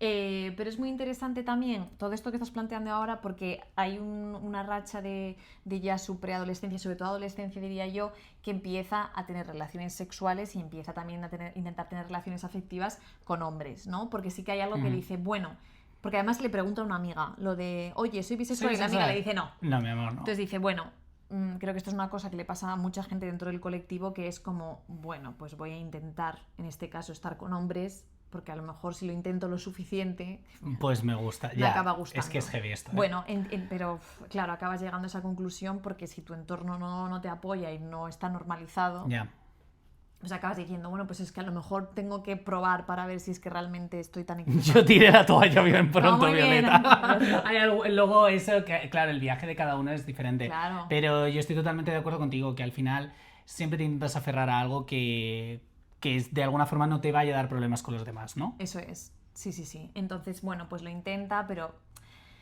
ve que esto no. Y de hecho lo va a intentar incluso ya de adulto, ya cuando tiene una carrera de actor, lo vuelve a intentar y ve que no hay manera. De hecho, me pareció interesante que describía también una relación que tiene un chico, con un chico, perdón. Sí, que es un poco como queer el chico. Sí, un poco como queer, pero al mismo tiempo también sé que una de las experiencias sexuales que tiene con otro chico, como que lo intentan y el chico le dice, bueno, no pasa nada. ¿Sabes? En plan como... Hay de todo ahí, también es como... Y también habla ahí de la feminidad de los chicos, que es lo que le atraía, que cuando le atraía realmente un chico era como los chicos femeninos, etcétera. Entonces, bueno, está ahí un poco como dibujando como todas estas expresiones de género y de identidad. Justo, tiene como pues este proceso, por así decirlo, que dices tú, que al final pues cada persona tiene un poco su proceso de llegar hasta el punto, ¿no?, en el que se siente cómodo. También cuenta pues que, mira, la primera vez que ves a una chica es una camarera de un sitio al que iba y que empezó a ir hasta que consiguió besarla y entonces salió corriendo. Reacción completamente tan normal, cute, la verdad, me parece súper cute. De hecho, luego se vuelven a enrollar años después. Sí, es verdad. Se acaban reencontrando y se enrollan y ya muy bien, se ha cerrado un círculo, está muy bien esto de cerrar círculos. Y una de las relaciones, por ejemplo, de las que más habla, es una relación que tiene con una chica que la llama Paula. Yo no sé si se llama Paula en la vida real, yo creo que hay ciertos nombres que están modificados, pero claro, esta relación ya pasa en un momento en el que pues estamos con Juno, estamos con un momento muy concreto de su carrera. Y llega un momento en el que dice, es que yo no voy a poder salir nunca del armario, le dice a Paula, ¿no? Entonces esa sensación de la que hemos hablado antes, de bueno, de la industria poniendo el ojo y diciendo, no, es que se te va a arruinar la vida si sales del armario, ¿no? Entonces, claro, esta relación con Paula, que acaba siendo como su asistente, entonces están todo el rato juntos, pero al mismo tiempo no pueden verse como pareja, y se crea como una dinámica muy extraña. Claro, porque la situación es como inviable y llega un momento en que lo dejan, pero bueno, yo creo que es como el primer dolor amoroso que tiene Elliot, es esta relación, ¿no? Que se ve embrumada por todo el tema del trabajo. Y pasa una cosa también que le pasaba con Jeanette, que es interesante y creo que en realidad pasa mucho en terapia, que es que, bueno, empieza a ir a terapia, claro, evidentemente, porque esto hay que hablarlo, menos mal, celebramos. Y claro, hay que ir paso a paso, ¿no? Es verdad, tú no para llegar hay que escarbar hasta llegar al núcleo normalmente de lo que te está pasando, ¿no? Por lo menos es mi experiencia también. No, sí, compartida. Y yo creo que es normal, ¿no? Tienes que ir limando hasta que vas llegando a la raíz de las cosas que están pasando. Y entonces es interesante porque decía que al principio no era capaz de hablar de género, que es un poco lo que le pasaba a Jeanette, que no era capaz de hablar de su madre. Primero tuvo que hablar de los trastornos alimenticios y luego poquito a poco llegar al core de la situación. Y un poco creo que a Elliot le pasa lo mismo. Primero tiene que hablar de intentar salir del armario, de cómo puede hacer ese proceso de una manera sana para él, para luego llegar a la conclusión que tiene esa certeza desde pequeño de que no es una mujer. Entonces me pareció muy interesante porque al final pues vamos a ver tantas similitudes entre los libros, es inevitable. Y eso es bonito también. También pues nos habla de otra relación, ¿no? Que también es otro de sus grandes, yo creo, rupturas. Que es con una chica que... A ver si tú me ayudas a aclarar esto, porque esto es un poco confuso, ¿no? Lo de Ryan. Sí. Porque es que esta chica le tiene a él guardado como Ryan, ¿no? Entonces tienen una relación también en la que la chica está en una familia hiper mega ultra conservadora y entonces hacen vida como de súper amistad y Elliot va a las comidas familiares pero como en calidad de el amigo de... y todo, en realidad los amigos más cercanos sí que saben que tienen una relación, pero eso está súper ocultado y entonces llega un momento, pues igual, creo que hay un poco hasta que sale del armario una concatenación de relaciones que desgraciadamente no acaban de llegar a buen puerto pues porque no se pueden vivir en libertad. Exactamente. Entonces quieras que no, pues eso condiciona enormemente las relaciones. Pero lo fuerte es que se encuentra con un tipo en una fiesta un día y el tipo le dice, eres Elliot, no sé qué tal, y dice, sí, yo soy Ryan y estoy saliendo con esta chica, y era esa chica y resulta que había se llamaba exactamente igual, se llamaba Ryan, y dice, increíble. bajona, Elliot Page, momento bajona total, o sea, yo creo que es de los momentos que dice, que además estaba echando un piti en plan, me cago en mi puta vida. Pero y además de que cuáles eran las chances de que eso ocurriese. O sea, poquísimas. Sí, exactamente. O sea, es como, perdona. Bueno, en 2014 sale del armario en una campaña que, bueno, y da un discurso además muy emotivo que dice que estaba súper nervioso antes de darlo, pero que luego se sintió súper orgulloso en una campaña por los derechos humanos que se hizo en Las Vegas, que me encanta lo de Las Vegas. Lo de Las Vegas como núcleo de... Todo ocurre en Las Vegas. Exactamente. Todo ocurre en Las Vegas y bueno, es uno de los momentos más liberadores de su vida y... Como decíamos antes, no se acabó su vida, sino que mejoró. Nos alegramos mucho por eso y... Bien, ahora un momento, que la verdad es que yo me quedé flipando cuando lo leí, ¿no? Me encantó. Es verdad que hay un momento que Elliot Page se empieza como a soltar y entonces empieza a contar Qué pena que sea como casi al final del libro. Qué pena que sea como al 85% del libro, ¿no? Por favor, cuéntanos tú esto. Bueno, esto exactamente, no sé exactamente dónde os sucede, pero creo que es en una fiesta, ¿no? Sí, es en una fiesta. Mira, me acuerdo, no sé por qué esto, me acuerdo. Es la fiesta de celebración de una de las actrices de La vida de Adele. La protagonista de La vida de Adele. Eso. Pues... Otro tema, lo de La vida de Adele. Y yo que, bueno... Bueno. Ya, luego hablamos. Es que siempre me gustan películas problemáticas, Violeta. No, Marcos, aquí hay... ¿Qué le vamos a hacer? Bueno, no pasa nada. Bueno, está Elliot Page en esta fiesta y conoce, pues, a Kate Mara.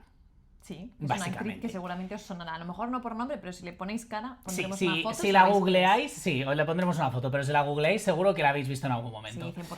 Y entonces como que Kate Mara, claro, estaba casada, si no me equivoco. No estaba, yo creo que no estaba casada. Bueno, pero llevaba muchos años de relación con un señor que se llama Max Minghella. Max Minghella. Que yo ese no sé quién es. Sí, a lo mejor, ¿has visto el cuento de la criada? No.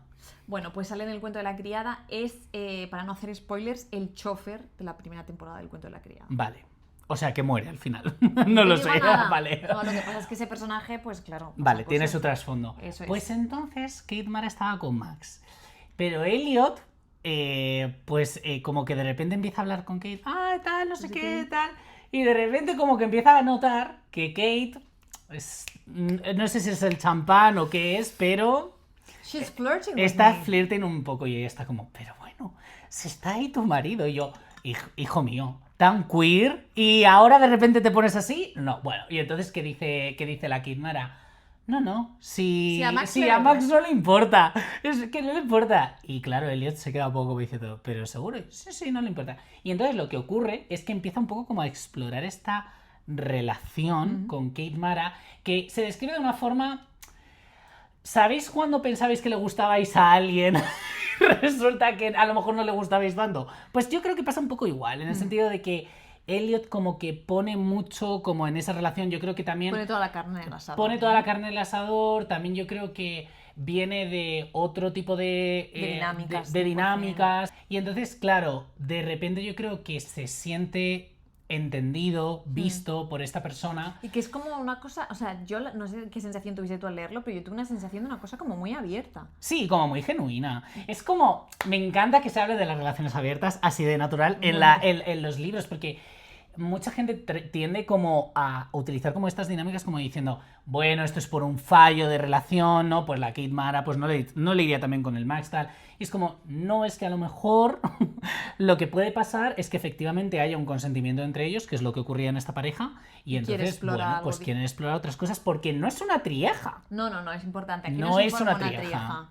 Sino que están Kate Mara y Elliot por un lado y luego Kate Mara y Max Minghella por otro lado, ¿no? O sea, Kate hacía doblete por un lado y por otro. Y entonces como que empiezan un poco como a conocerse, o sea, cuenta que de hecho tienen como una primera cita, por así decirlo, y como que Elliot va en plan de, bueno, venga, vamos a follar, y dice Kate, no, llévame a cenar primero y entonces luego tal.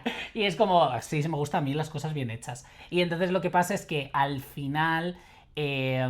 lo que ocurre es que, claro... yo creo que se acaba generando como una dinámica un poco imprevista, ¿no? Porque no sé cómo lo ves tú, pero yo siento... Y Elliot también lo cuenta, que él pues pone mucha carne en el asador, ¿no? Y se piensa que está en un tipo de relación que luego resulta que no es tal. No es así. Y Kate Mara al mismo tiempo, yo creo, la verdad, que estaba un poco experimentando. Sí.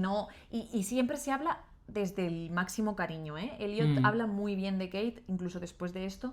Pero... de todas las personas así como que con la que tenía algún tipo de relación y tal... menos con su mujer de la que no habla... Bueno, sí, no aporta mal, no habla mucho. Pero no habla mucho, a lo mejor también por un poco por respeto a su matrimonio. Yo creo que sí. Tal, en general es como muy cortés con toda la gente con la que he tenido relaciones así más tal.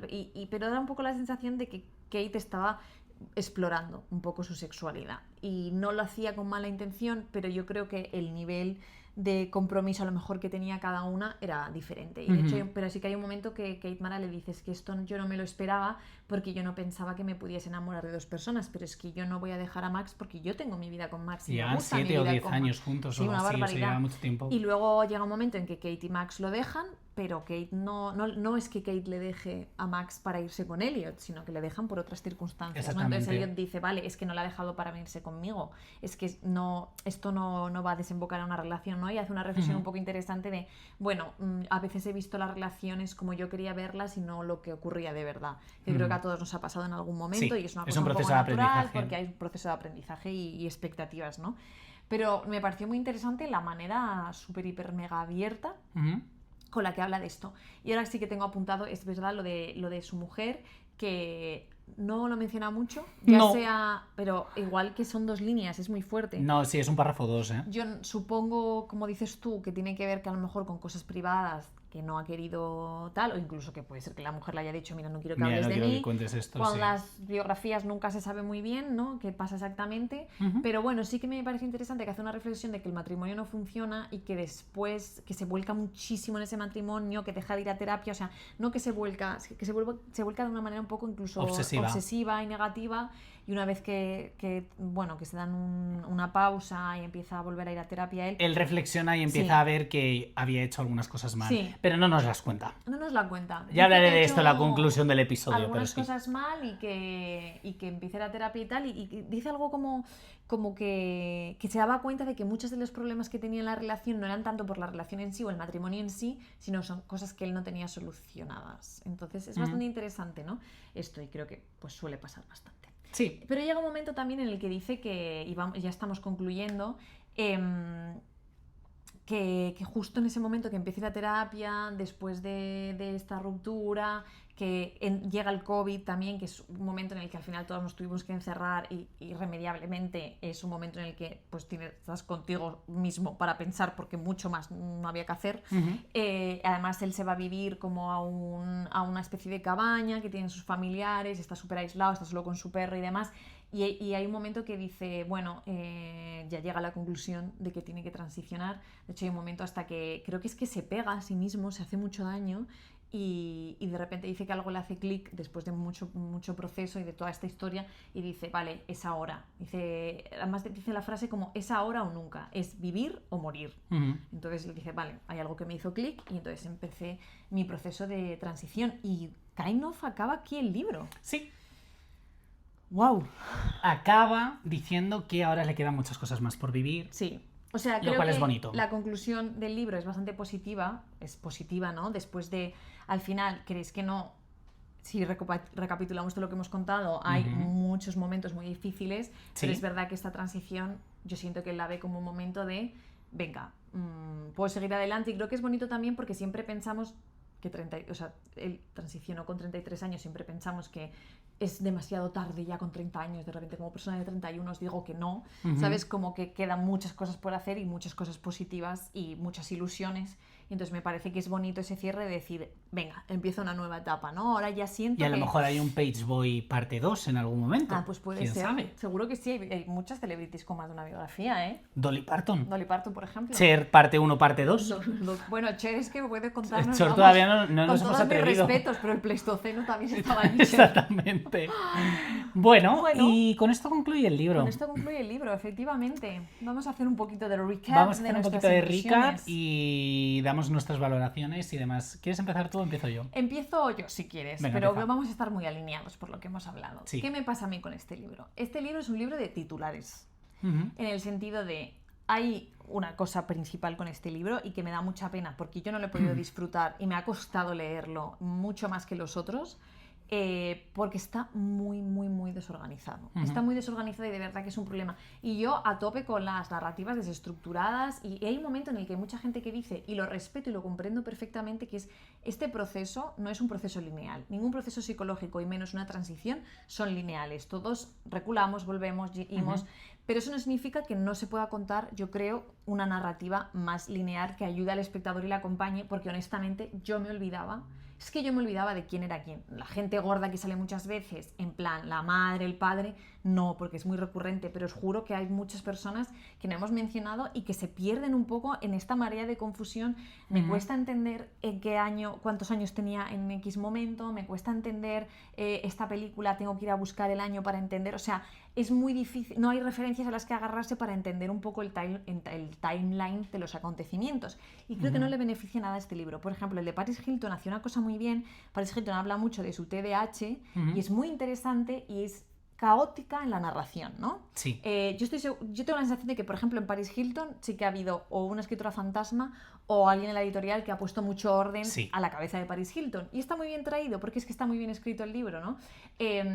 Incluso Jeanette también hace saltos, Demi Moore hacía algún salto también, ese flashback no inicial, pero siempre había una estructura a la que agarrarse. Y siempre había como unas cosas en las que iba toda la dirección, que eso lo da pues la estructura narrativa, que nos ayuda siempre a entender las historias mejor. Sí. Entonces siento que a este libro le falta mucho de eso. Y entonces es muy, muy complicado realmente seguir la historia, empatizar. Y digo lo de los titulares porque evidentemente los titulares son tan gordos y son cosas tan fuertes que, joder, empatizas. Pues claro que empatizas porque los sentimientos son reales. Eso es lo que me jode del libro, que hay muchos sentimientos reales y muchas situaciones que te hacen empatizar y te hacen entender, te hacen sufrir con él, te hacen querer implicarte en la historia, pero cuesta muchísimo porque esos titulares no se desarrollan, que es otro punto que creo que tú también vas a decir. Hay opacidad. Si Demi Moore era opaca, y os dijimos que era opaca, a mí Elliot Page me ha parecido muy opaco, muy opaco. No hay una reflexión muy interna acerca de observaciones, de situaciones, va pasando por ellas y tú sobreentiendes, el lector sobreentiende las implicaciones de las situaciones, pero no te las cuenta Elliot. Entonces, me jode decirlo, pero es que yo lo he pasado mal leyendo este libro porque no he podido ser cómplice. Bueno, como has dicho, yo estoy bastante de acuerdo contigo. Tengo la sensación de que una cosa que es imprescindible que ocurra cuando lees una biografía es que conozcas de alguna forma a la persona que te lo acabo de contar. Y yo me lancé con muchas ganas a este libro porque yo quería conocer a Elliot Page. O sea, yo realmente a Elliot Page, lo que dices, lo tenía ubicado de Hard Candy y de Juno, pero no conocía nada de la vida de Elliot Page. En esta biografía tengo la sensación de que se pierde un poco. Ya, aparte de la estructura, que estoy totalmente de acuerdo, una de las...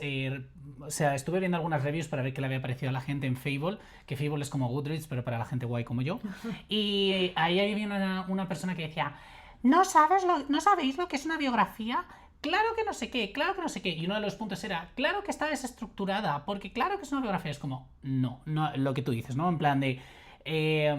creo que para la persona que lo escribe le puede resultar muy obvio, pero yo no te conozco de nada y si yo me tengo que asimilar esta información, hay en un momento que desconectas. Hay personajes que lo que dices, se mencionan en un capítulo y luego lo retoma como 15 capítulos después, pero después de haber habido una sola aparición de esta persona, no me queda claro quién es esta persona, ¿no? Sí. Y diréis, bueno, pues es tu trabajo también volver a la página número tal, y es como...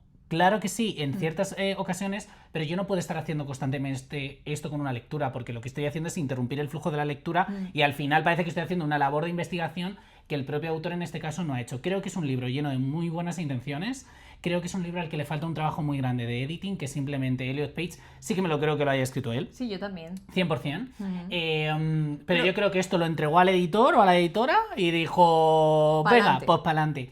¿Por qué quería que me gustase este libro? Porque es raro que una persona trans tenga un bestseller de repente en el New York Times, que esto fue el número 1 en el New York Times. Por eso quería también como conocer a Elliot en todas sus dimensiones. Y no hablo simplemente de el catalizador que fue el libro, que de alguna forma fue la transición, pero una cosa que no hemos comentado es que cuando él habla de su proceso de transición al final, de cuando decidió tomar como subida por el toro por los cuernos, lo asocio, por ejemplo, a cuando se animó de verdad como a coger el teléfono y pedir cita para, en este caso, que le quitasen, el pecho, ¿no?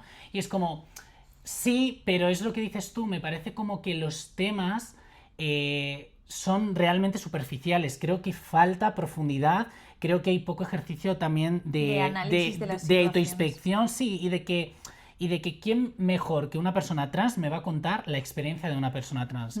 Es que cualquier autor cis nunca va a poder recrear una experiencia trans real. De hecho, muchas de las cosas que se critican en las películas, es muchas veces que es que un director y un guionista absolutamente cis se han puesto a escribir una historia sobre trans. Emilia Pérez.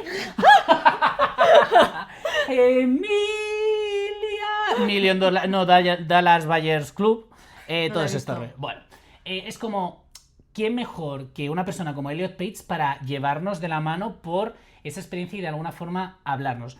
Que otra cosa que quiero decir aquí, quiero que quede claro porque no quiero parecer como crítico con esto, y él lo dice desde el principio del libro, yo no voy a decir, lo dice al principio del libro, dice, yo no voy a contar nada que no haya contado alguien antes.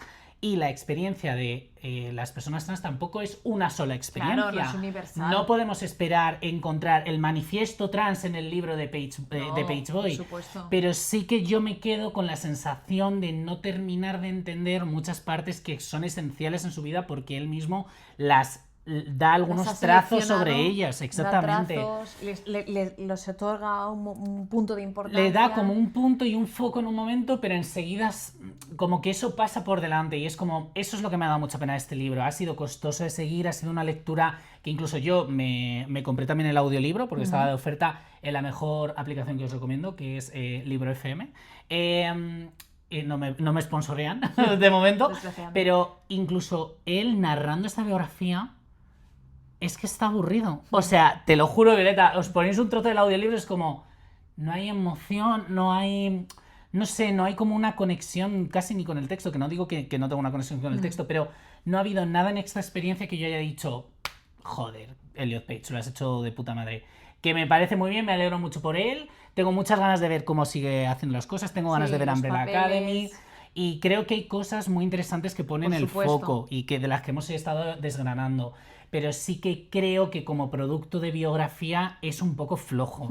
Y creo sobre todo que más que él, porque al final pues él ha escrito el libro y es que se nota, creo que aquí ha habido un problema con el editing y creo que aquí falta un poquito más de respaldo de la editorial, sí. Incluso, a ver, voy a romper una lanza. Nosotros no estamos en contra de los escritores fantasma. No. En el sentido de... Dar de comer a la gente, que los escritores ganamos muy poco, de verdad. Me refiero, al final, que tú seas muy buena actriz, que tú seas una super influencer como Paris Hilton o lo que sea, no significa que seas la mejor persona escribiendo. Exactamente. A lo mejor que necesitas esa ayuda. Time and place. Time and place. Y no pasa nada, ¿sabes? No sé por qué han decidido dejar el libro así. A lo mejor es que querían que fuese lo más raw posible y esta es la versión de Eliot. Sí. And that's okay. Pero es verdad que yo me he quedado... me ha costado. Sí, y me ha costado mucho leerlo y no es un libro largo. No, este libro tiene 265 páginas tiene. Y me ha costado, ¿eh? A mí también.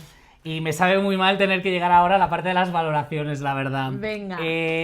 Bueno, pondremos un ranking de verdad aquí de cómo va todo. De cómo va el tema. Pero es que valorábamos sobre 10 o sobre 5. Sobre 10. Ah. Si tú le diste un 10 a Janet. Ya. Y le di un 6, creo, a Demi Moore. No, le diste un 5 a Demi Moore y yo le di un 6. Y le di un 5 a Demi Moore. Pues yo creo que a Demi Moore la voy a subir al 6. Y este libro le voy a dar un 5. Yo le voy a dar un 5 también. Estamos bastante de acuerdo. Me sabe muy mal a mí porque, también. Repito, creo que hay temas interesantes en el libro, pero creo que no... creo que es más interesante como os lo contamos, así como en formato cháchara. Creo que si esto fuese un podcast, fíjate, estaría mucho mejor que como o si es esto tuviese un poco más de estructura y un poco más de profundidad. Es que ya lo hemos dicho, un ejercicio de edición más potente. Y sobre todo que... decir que no ponemos en duda ninguna de las experiencias ni... No, en absoluto, no tiene nada que ver una cosa ni la con vida otra. de Eliot, ni las decisiones que ha tomado, ni nada. Es una cosa tan estructural y tan de un poco más de autorreflexión. Sí, de forma. Y sobre todo lo que has dicho tú, y yo este es el principal punto, que yo termino el libro y no conozco a Elliot Page del todo. Yo tampoco. De hecho, es que una de las cosas que te lo comentaba a ti también es que sí que nos cuenta cosas que le han pasado, pero luego sobre las cosas que él ha hecho no hay, es que apenas hay. O sea, quiero decir, cuando podría hablar, por ejemplo, de lo que había pasado con su matrimonio anterior, ¿no? Que es cuando dice, pues luego hice un ejercicio de reflexión y sí que tenía cosas que no había hecho bien, y es como, ya, pero no me estás contando... No te pido detalles escabrosos, pero no me estás contando... Ya, es que es curioso. Cosas que has hecho tú, ¿sabes? No sé ni qué te gusta, o sea, no sé si me explico, en plan, me falta información del personaje que está escribiendo el libro. Yo tengo una sensación con las biografías y no sé qué pensarás tú, pero creo que las buenas tienen un buen equilibrio entre una cosa fuerte que pasa y todo lo que reflexiona esa persona acerca de ese acontecimiento. Claro. Creo que tanto Janet como Paris Hilton, y a veces Demi Moore también... que es muy fuerte que metas a Janet McCord con Paris Hilton. Bueno, la misma frase. Ya, es bastante fuerte, la verdad. Pero me refiero, y Demi Moore lo hacía bien también en ciertas ocasiones, la reflexión alrededor del acontecimiento es interesante, porque a mí y lo hablamos mucho con este podcast, y lo hablamos preparando la escaleta, y lo comentamos siempre, lo que nunca queremos es que esto sea un desfile de tragedias personales, 100%. Por eso hemos pasado por alto ciertas cosas, los hemos pasado rápido, porque no nos interesa eso, nos interesa la reflexión humana acerca de esos acontecimientos. De sus episodios, ¿no? De la vida, Entonces, claro, pasan cosas muy duras, bueno, pero hay un ejercicio de reflexión que nos ayuda a conectar incluso con cosas de nuestra vida, con cosas que vemos a nuestro alrededor. Aquí es complicado, porque tienes lo que decía yo del titular, tienes el titular, pero falta un poco un ejercicio de redondear el titular, ¿no? De qué pasa aquí, de cómo me sentó esto, qué creo que representa en la sociedad, ¿no? Cómo cambió mi forma de actuar, cómo cambió mi punto de vista, o cómo esto me hizo reafirmarme en lo que creí. Es como... Sí. Falta, chicas, falta un poco, lo sentimos pues mucho. Es lo que hay. Pero bueno, no pasa nada, habrá otras que serán mejores. Claro, y bueno, y que nos zambulliremos también en la filmografía de Elliot Page y lo que hago ahora en adelante. Que yo tengo muchas ganas de volver a ver Juno ahora, ¿eh? Sí, no, deberías. Y Umbrella Academy también, ¿eh? Sí. Tenemos que seguir consumiendo otras obras. Así se queda el ranking, que estaréis viendo. Yo creo que la primera es Paris Hilton, la segunda... No, la primera es Janet McCord, evidentemente. Sí, la primera es Janet McCord, la segunda es McCord.